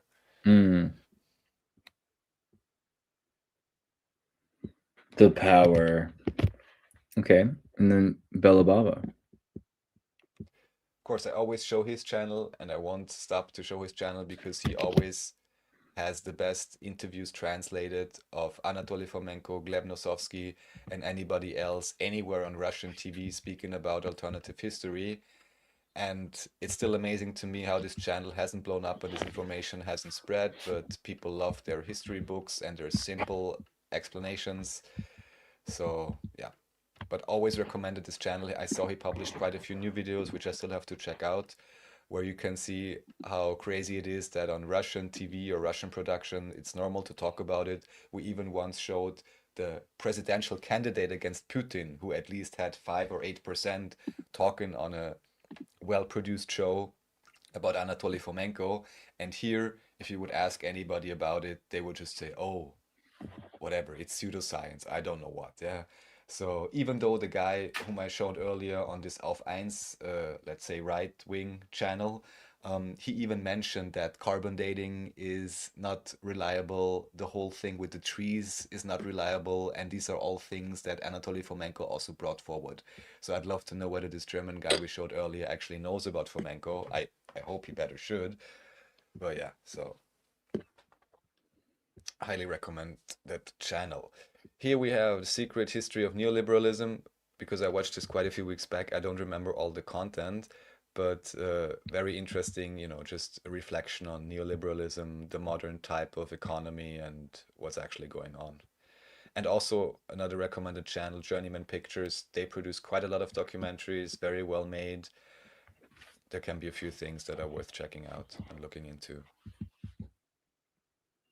Not much more to say about that. I also don't remember all the details, but basically, as you can see, it's about, you know, slave labor and all the things Right. we still deal with today.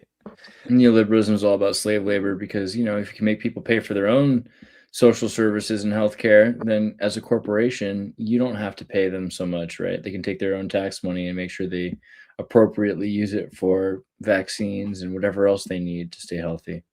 Good job, neoliberalism. Venice's Lion of St. Mark's Square was at least partially made in China. Yeah, believe it or not, Whoops. but isn't that interesting? Well, I mean, how old is this lion? Is that the Well, that's the other question, right? yeah, I Made mean, it in makes sense. China Wouldn't in you? 1935. Everything made in China. All the good thing made in China. Pretty girl come from made in China.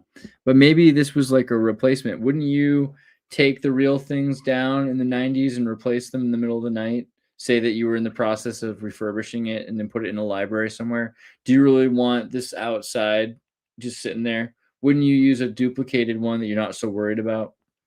Kind of makes sense to me too. Of course, yeah. I mean, or it could just be it came from freaking China and they used the metal they could. The whole statue, scientists suggest, could have been brought to Venice after an encounter by Niccolo and Mafia Polo during their visit to the Mongol court in Khanbalik, now Beijing. Once in Venice, it was probably then Tartar modified. City. Literally, someone called it. Someone called it made in Tartaria. See? Yeah. Tartar City, Beijing. Is what it is. And then it could have been modified to resemble the Republic's emblem, the winged lion of St. Mark. Modified. Why would they modify it? It probably just came like that. Can't be sure. Maybe it was modified, but isn't that weird? Why would you modify it? Why don't you just make another one then? If you're able to modify it, just make something else. Leave it the way it is. I don't know. Weird. Hey, good old Kim Il-sung. Good Christian boy. This is a really interesting channel if any of you, for whatever strange reason, are as fascinated by North Korea as I am, even just as a case study in terms of if we assume that the information we receive here is somewhat correct, as a, how should I say, benchmark or interesting things to watch out for in terms of what you maybe wouldn't want to happen in your own country, or just to be able to dissect to what extent is it happening, to what extent are you getting propagandized by your state, to what extent do you have cults of personality or cults of science or whatever, scientism or whatever else it would be. And this channel is really I think pretty well made, very nice voiceover and good footage that's being shown, and he's just shelling out new videos every week or something, exploring the history of North Korea and its ruling family and its actual origins. So in this case, showing that Kim Il-sung originally was Christian, all these kinds of things, which yeah, how to say, can you say planted operative or whatever, Well, I mean, I'm very curious. I'll have to watch this because how Christian was he? Or was he from a family that was converted to Christianity by John Birch Society? Like John Birch was a Christian minister living in China, and in Korea there were a number of Christian ministers that were traveling around that were clearly associated with the state. The Catholic Church had converted so many intellectuals. The Jesuits had converted so many intellectuals everywhere from China to Macau. So, I mean, how Christian was he? Union Christian College. That's where he would have gone. I didn't know he even went to college. I thought that he was just like a soldier, but of course. Interesting. Yeah, he was an elite, so set up to be successful. Indeed. Crazy. Put in place. But I mean, then wouldn't you maybe make a theological class of 1896? By the way, there is no better look than the Korean hat. Look at that. It's so based. Look at that. That guy's like it's like beyond cowboy. So it's so crazy. So Korean. I'm a big fan of their look. Well, I mean, maybe he was reactionarily against Christianity then because he was sick of what Christian influence had brought. I mean, from little bit I understand, isn't it that he actually adopted many of the Christian systems and just forged it into a cult of personality, that basically the Kim family is Jesus and its descendants, in a sense? It feels like that, but also he's a collective Marxist. So Marxism is very against organized religion and reactionarily against Judeo-Christianity. So I don't know. I mean, I was under the impression that he was against Christianity, even if that then is the replacement of making himself Jesus. Exactly, yeah. Only because it's a competition, I guess. A would-be competition. Mm-hmm. All right. This is going to be worth watching. So everyone check this out. Kim Il-sung was a good Christian boy. I'm going to save this and watch this later for sure. Let's see here. Raphael, I am following a channel by a North Korean defector, and it's very interesting to hear personal accounts of what is going on there. Channel's name is Hanaya. Okay. Let's go look at Hanaya's channel really quickly here. It's at Hanaya21. 21. There we go. Yes.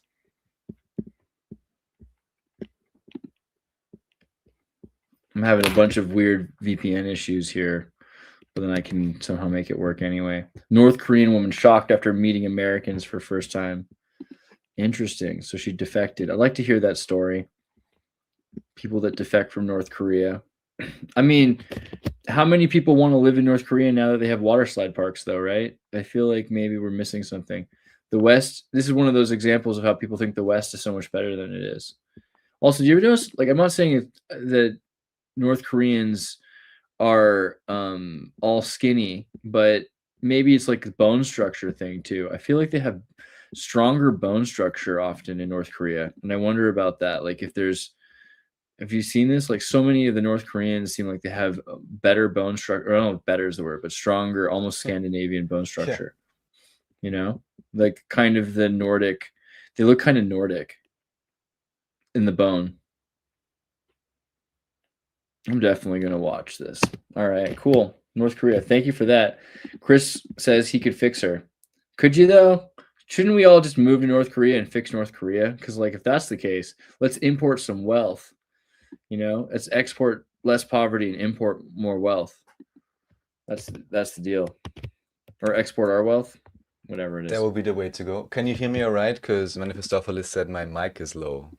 Yeah, I can hear you fine. But you know what? Funny that you say that Manifestopheles is here, because earlier we were looking at the picture of the Privilegium Maius, and for some reason, I thought this kind of looked, no offense, like Mephistopheles. You know what I mean? Like if you were super stoned, bro. I'm not saying in a bad way. Like, I mean, maybe it's the royal part of it, but like, you know, like I feel like you could, Mephistopheles, you could easily be a king with a forged document.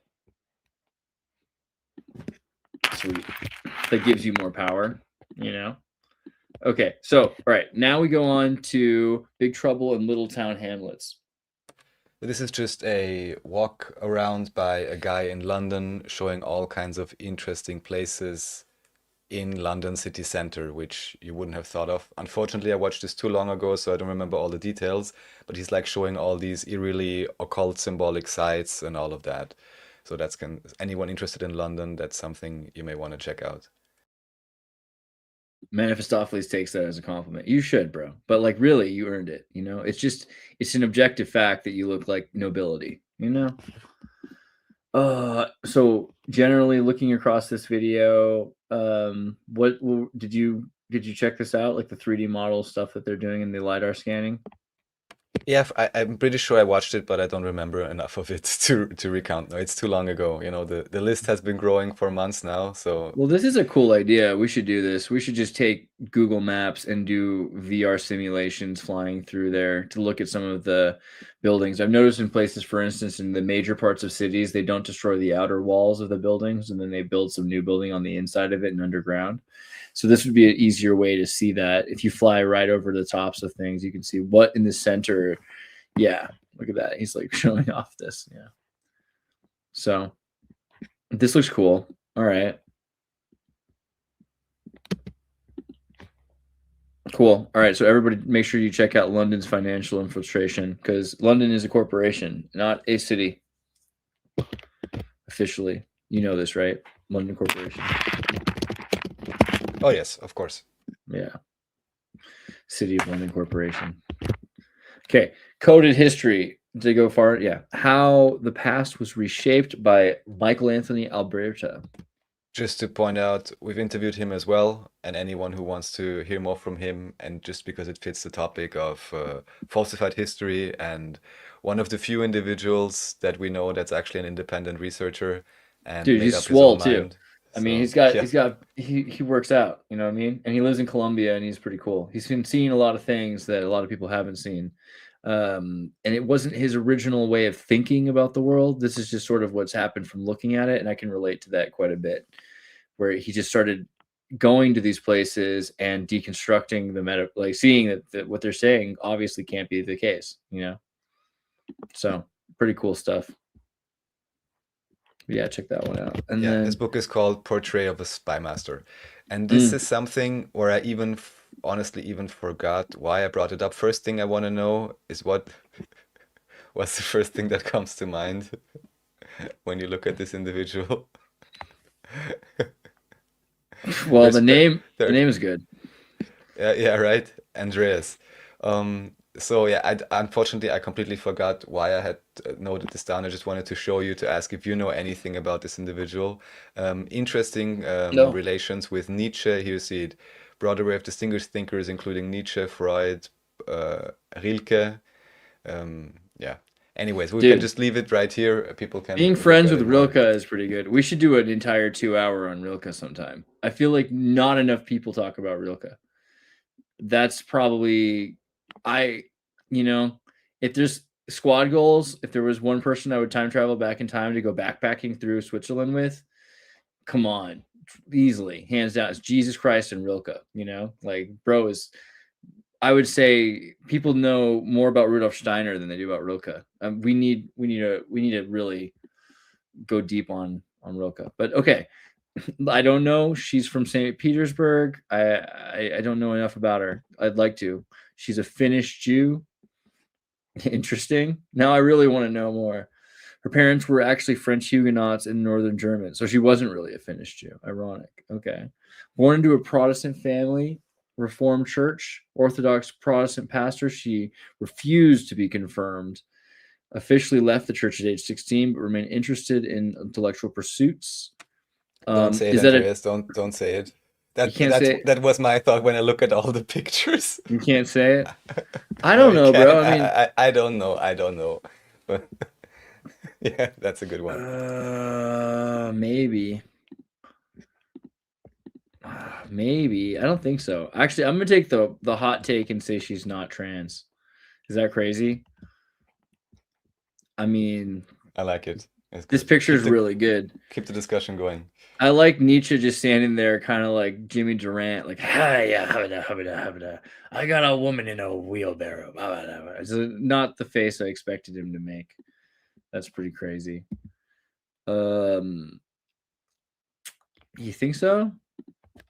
I think she just looks kind of German. Sometimes these Germans get this like wide, That's true.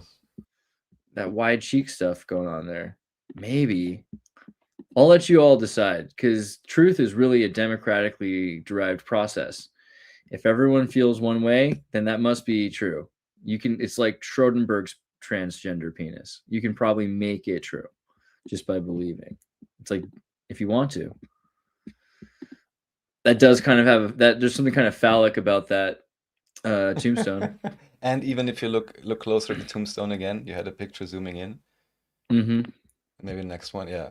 So here, what I also find interesting, here it says Friedrich Karl Andreas, and then below it just says Lou. I mean, what? I don't know.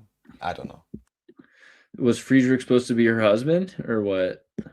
Or who she married? I No, it doesn't say. guess something.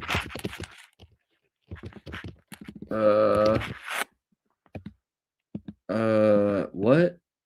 Friedrich? Okay, yeah, she married Friedrich Karl Andreas. Okay, so that's why her last name is Andreas, because she married this guy, an Orientalist of German, Malay, and Armenian parentage. He's part Malaysian. Interesting.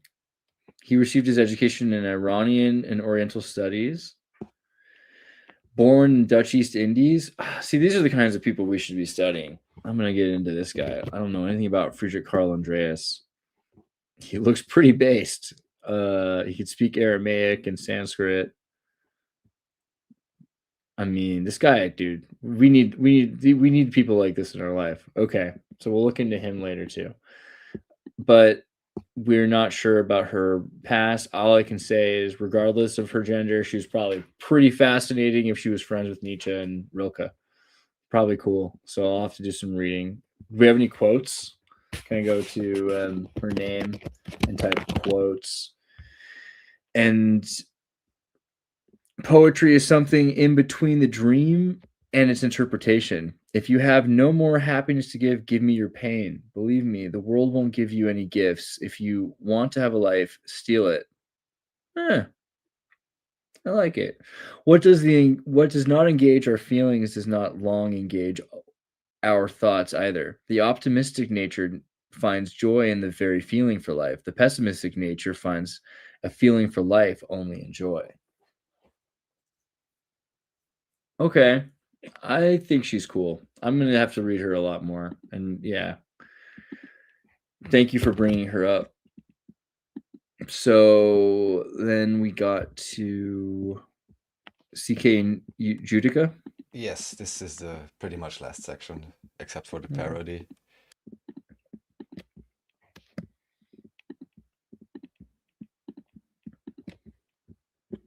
Okay. Enough is enough, Post Malone once sung. So for some reason, I now spaced again on the direct connection to that song, but I'm sure you're familiar with the "Enough is Enough" Illuminati trading card. Yeah, for sure. With Donald Trump on it. Yeah. Here, I'll pull it up here. Oh, that song is produced by Max Martin. That's interesting. Where is it at? It was right there. We just saw it. There we go. Enough is enough. Isn't that great? Because it looks like Trump, and in the background you even have the, I don't know, fractalized supposed, I don't know, viruses, whatever it should be. So draw no plot cards this turn. At any time, at any place, our snipers can drop you. Have a nice day. So yeah, in relation to that, you can go to the next one. So this is just because I was looking for it, how I wanted to relate it. I don't remember exactly, but there is apparently some quotes. Maybe you know more about it, about enough is enough. Yes.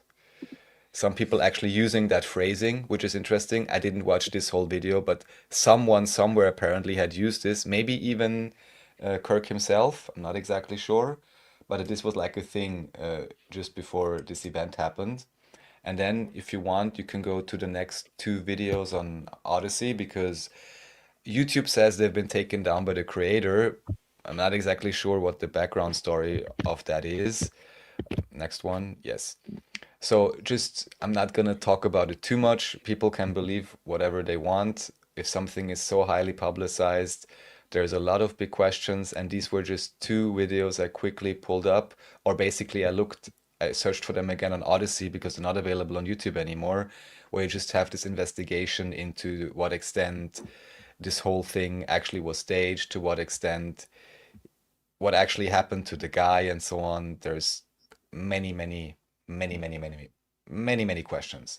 But I'll leave it at that. I just wanted to reference it again for people who want to look into this deeper. And then, so you have this video, the next video, and then on Yahoo. Of course, here you have the connection with this Kabbalistic bracelet. Yeah, these videos were taken down from YouTube. Maybe want to move on, because again, there's too much to say about this, but I won't get into this now. People can look it up if they want. But here, of course, a PSA from Yahoo News. Viral posts claim Charlie Kirk shooting was a hoax. It's all being debunked by your mainstream media, so don't you worry about it. Last thing I want to show in relation to that is the next one, which I'm not sure if I had told you about this before. It's a music video. Oh, this is just another from this German guy. He doesn't really believe that it's a hoax, but he's also investigating various aspects. And he brought up the fact that the next video, you can close this one, is a music video. And now maybe put on the CC, pause it. Put on this, oh, you can't put on the CC, damn. On like second 10 or 15, when he's walking up, he's walking and he's literally saying, oh my God, or oh my aorta, for whatever reason. And this video was just released 2 days, and then you skipped over it. Then he gets injected with something, yeah. He says like, oh my aorta, he's dropping, he's getting the shot, and then he's continuing his Patrick Bet-David impression or whatever he's doing. Interestingly, this is a very famous German rapper. Through Trau keinem Promi, the channel we just showed, I was explaining how there are certain very strange background connections between German and American media moguls and potentially very shady and even abusive relationships in the background. I won't repeat all of that right here. But what is interesting is that this music video was released like a day or something after the Charlie Kirk situation. And it's interesting that he's like saying, oh my aorta, he's dropping, he's getting the shot, and the video was dropped just a day after this whole thing happened. Maybe there's a relationship, maybe not, but the deeper you go into music industry and understand the strange deals and relationships people have that are so highly successful, and this guy has been in the game for like at least 15 years or something, it makes you wonder if there could be connections. My aorta. Yeah. Okay, and here, again, from Trau keinem Promi, just interesting, and it's kind of segues into the next thing I want to show, which is about the history of Austria. So here you have Michael Jackson saying, oh, Rabbi Shmuley, he's such a good friend of mine, although later he apparently did not get along so well with him anymore, and even maybe was smeared by him or something. I don't know exactly. But what I wanted to get at, which is quite interesting, is that you know this guy, right? Rabbi Shmuley. He's like pretty famous. He's like And a psycho. apparently, recently he went to Germany. If you go scroll forward a little bit, and yeah, here you have it. And here it says, I'll just read it. So Germany, because he was visiting Germany. Germany is the most racist, anti-Semitic country in the world. No one else even comes close. and more statements like that. So, very kind and nice of him to come to Germany. Wow. And say these things. And then what I was thinking of, because I had just been rewatching this like 22-part documentary, it's like about 1 hour each, about the history of Austria, co-produced or produced by Austrian State Television, and one of the main writers, or here it says, pause it. Yeah. So the Rhine Tal region is wonderful, and it's one of the most most beautiful places in Europe, but it's masking, like I said, one of the darkest chapters of Jewish history. Of course, referencing the Holocaust, and in some very interesting way connecting back the present day Germans to whatever the Nazis did. Of course, without any, without ever being supported by the US or anybody else to even, get to that level of power, but whatever. So he's visiting Germany, and what this reminded me of then, because I had been rewatching this official documentation co-written by Hugo Portisch. Hugo Portisch by now is a officially known, I guess, Freemason, which is interesting. I had shown some podcast interviews with like local Freemasons that were exiting Freemasonry, and one of them even mentioned, one of the cool guys he met was this Hugo Portisch guy who made this documentary, but not this video. Please go to the next. Yes. So now we're finally here. Now we're finally here, and I showed the time code. So for some reason, right. First, this is. Do I have the old link list here? Let me see what I did. All right. So this is just a list. So if you open that link, which is called Österreich Hugo Portisch on my site, here you actually have the playlist. I'm not sure why it's not visible. Oh, it is visible if you scroll down. So here you can see like the whole 22-part documentation of official Austrian history, full PSA, co-written by at least one known Freemason and the Austrian State Broadcasting. So of course, there will be a certain Austrian spin to it. However, there are a few elements in this documentation which are quite interesting if you're able to pick up on them. And I just want to show a few excerpts. So if you go to the next one, it should show a time code. Oh my God, was I so silly and again did not include the time code? I will quickly find it for you. 110 and 113 maybe? No, 1 second. Oh no, this is the wrong one anyways. Oh, it completely messed up what I wanted to do. 1 second. 21, that's that one. I wanted to show the crescent moon again. So if you remember, because I deliberately looked it up, but then again I lost it. That's silly of me. I misclicked the links. I think here it is. 1 second. Second. Oh yeah, here we have it. So I'm sending you the exact link, copying it and sending it to you. Here we go. Yes. So please open the link from the private chat. I had brought this up before, but I want to show it again. This is supposedly... That's the older one, sorry. 1 second. Here we go. Yes, so here just a few seconds. Just play it for a few seconds and then pause and pause. So this is supposedly in Tyrol, the very last remnants of Nazi Hitler Youth resistance against the liberation of Austria by the Americans, Russians, British, and French. And I've shown you this before. What do you notice on their hats? Crescent moon, maybe? Exactly.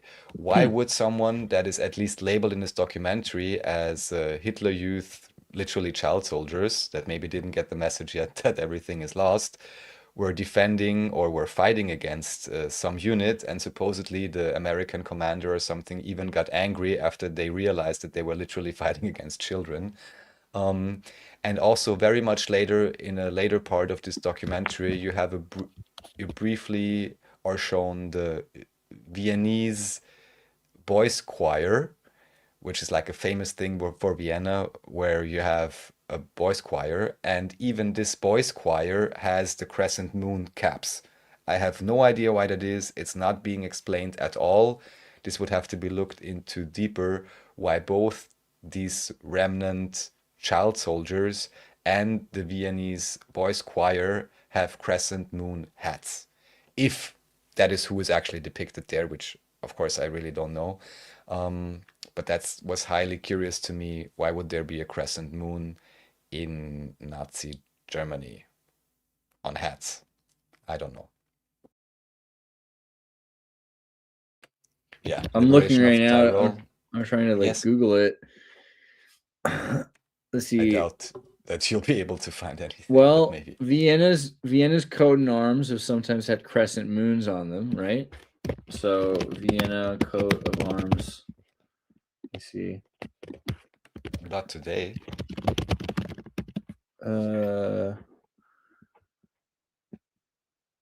What's this one for? That's just generic, I think. Yeah. But yeah, they're not telling you exactly where it is. So let's see, maybe like Austria, Vienna, coat of arms, crescent moon, coat of arms, something. I don't know.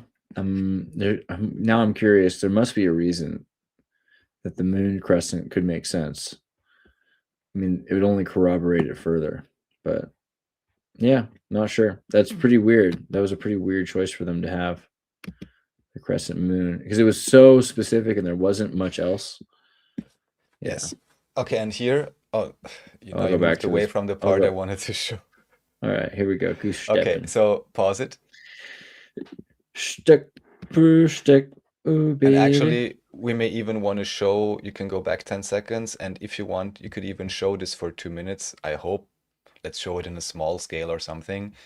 Yeah, your job in Germany, pause it, there's no audio yet. This would be what the American soldiers were shown when they started the liberation/occupation of Austria. And this was like the official training video they were shown for the deployment. In the history then, there was a period where there was a strict ban on fraternization. Then that was being changed again, or apparently different Allied powers had different rules of how to interact with the Austrian population and the Austrian government. But this apparently was what was initially being shown to American soldiers. Do we have the audio? Because I think it's actually original English. Here, I'll tab it up. All the reason why I'm pulling this up is I thought, oh, could it be that Rabbi Shmuley, this is like still the information that he's got when he was visiting Germany, or the, whatever, his guideline when he's thinking of Germany. Trained to hate and they have been trained to hate and destroy. They believe they were born to be masters, that we are inferiors, designed to be their slaves. They may deny it now, but they believe it. Wait, what? Wait, they may deny it? Why would they deny it? This is what? Well, they may deny it now because they're being liberated/occupied by the Americans. This is after the war. This is just after the war. Okay, so like they're saying, hold on, let's go back. That is your job in Germany. They have been trained to hate and destroy. They believe they were born to be masters, that we are inferiors, designed to be their slaves.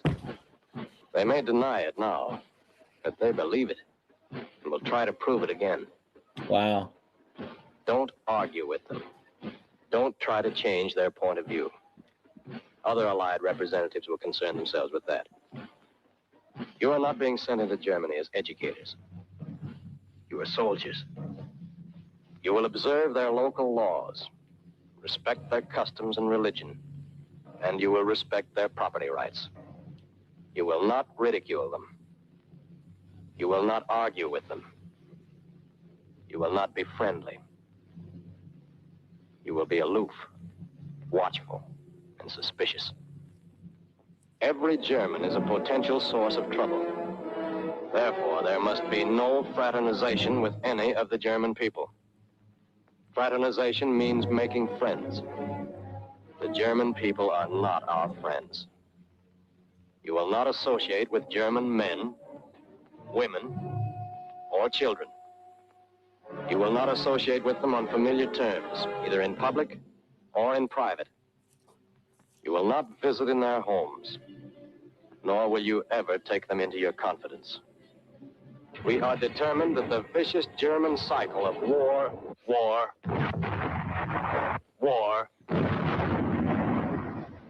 shall once and for all time come to an end. That is your job in Germany.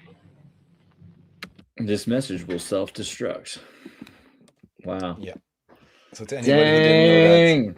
that, I think that's pretty interesting. Oh man. That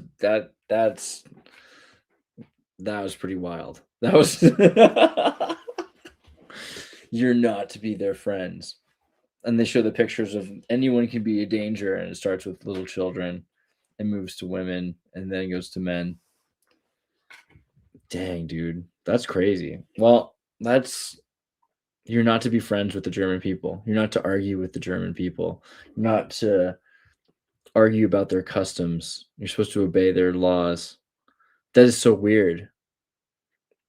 Now that is good propaganda, says For Running Away. Do not go in their houses. Wow. That's okay. So this is part 21 of the Österreich 2 video series, which you guys can click on here in the CK Utica section right there, just above parody. In the straight up reel. I'm gonna save this guy because pretty sweet. Report for being awesome. How do I zoom out my page here? I just want to save the page. No, it doesn't let me. Oh, it's a download thing only. There's no way to save. Oh, it's made for kids. What? What? How did this? I was wondering why there's no comments and so on this. I didn't get that. That's crazy. Yeah, this guy doesn't know any better, and so he made it for. He's like, well, everyone should watch this. Okay, well, that's exciting. I like that one a lot. That one was really good. And then this is part 20, which is the part right before it, and it looks like they're delousing everybody. Well, don't you say it. So I'm just gonna leave this no comment. Let's just watch what's going on there. It's not showing, Andreas. Oh, really? Yeah, Sorry. I was watching it. I was having a good time. Okay, so let's sorry about that. Okay, let's start with this. I hadn't really been aware of this. Maybe I missed it the first time I watched it, but yeah. So this is Americans delousing anyone basically with you know what they used? Zyklon B. No. They use DDT. They use DDT. Yes. Okay, yeah. Sorry, that was my first guess, but I thought it'd be more racy. So yeah, that's what they're using, and I'm like, oh my God, like they're full on spraying them. I mean, people there are laughing. I'm not sure how dangerous that is if you get exposed to it once or twice. My dad did this as a kid all the time. My dad was a farmer in Mountain View, and so they used to wash in DDT every day, pretty much. My dad did this like all the time because he would work in the fields and stuff. Yeah, and I've heard it's really terrible for you. But, you know. Well, here they only say that only a generation later, people realized how dangerous the substance actually was. And I'm kind of like, really? But okay. All right. Really? God. And to anybody who's, how should I say, not agitated enough yet by seeing all this varying information documentation, I can highly recommend the most recent video that I produced with David, where David is talking about Zionism and the Philosopher's Stone. This will be the last link for today. It's a full release, publicly available to everyone. It's 2 hours and 15 minutes, I believe. And he's deeply going into what Zionism actually is, especially also in relation to what religious or socio-cultural systems actually achieve a replacement rate, at least currently, and also how, in a very interesting, strange way, Zionism and Sunniism may actually be, in a way, two sides of the same coin. So I'll just leave it there. There's a lot of information in there. Also, there's a lot of images that David put in there. And all I know is that currently, at least on Facebook, he's actually, how should I say, speaking out both against Israel and Iran, interestingly enough. So I can't claim to be on the bottom of this and understand everything completely. But That I can sounds like definitely Bernie, doesn't recommend. it? What if Bernie? Is that you, Bernie? I wouldn't be surprised. Yeah, okay. Excellent. And we're going to do a show with him pretty soon also. David Ewing Jr. live on Xirtus with Raph, hopefully, as long as Raph's free. Probably the next day or so. Won't be sure until it happens, but that's on the horizon. So watch this first. Learn about Zionism because it's pretty important. Here we have our crescent moon, which of course may be one of the connections, Germany and Turkey and Ottoman Empire. People can look into this themselves. Also, of course, check out the various videos with David on your channel and on my channel. And the very, very last segment we have is just some parody. If you want to pull it up, you don't have to. It's just some fun videos with Greta Thunberg, AI videos, and a fake Alex Jones talking to a fake Donald Trump. I mean, Oh my God. yeah, it's a lot of Well, that's pretty splashing cool. and angry. How dare you?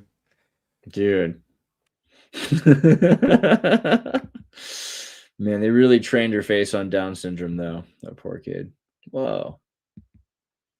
This is yeah, you can only imagine what people are doing with their spare time with AI at this point. Just processing all the dark stuff in their heads that would otherwise be just really bad dreams. It's becoming generative art. Yeah. All right. Well, these are the links, folks, and you can find them at Comency.at, the website where it's at. You can just click on here and you can go to the log, and right here on the log, you can see it's You don't need to by search date. for it because it's right in the description along with the support links. If you would be so kind to support us, if you have access funds, which few people do, but some people do, and can greatly benefit. Thank you so much, Andreas. Thank you everyone for watching. Once again, welcome to the new Gregorian year of 2026. Also in what, an hour or two, I've got a show with Facing North Astrology with Noah Campbell, where we're talking the Canadian astrologer. So it'll be like a call-in show using FChat. So go ahead and find yourself to EF chat and log in, and then go to the Xirtus, and whatever you can put in your star chart or something you want to ask about astrology, and he'll answer all of the questions. It's pretty good. He's pretty good at what he does, so that should be fun. But yeah, thanks for being here. We'll see you guys next time, and we're glad to be back for 2026 for another year of NEUROPA. Thank you, Andreas. Thanks, everyone. Have a most wonderful time. Catch y'all next time. Ciao.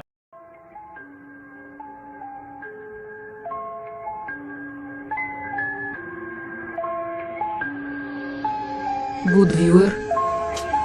Watch Xirtus.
Andreas Xirtus.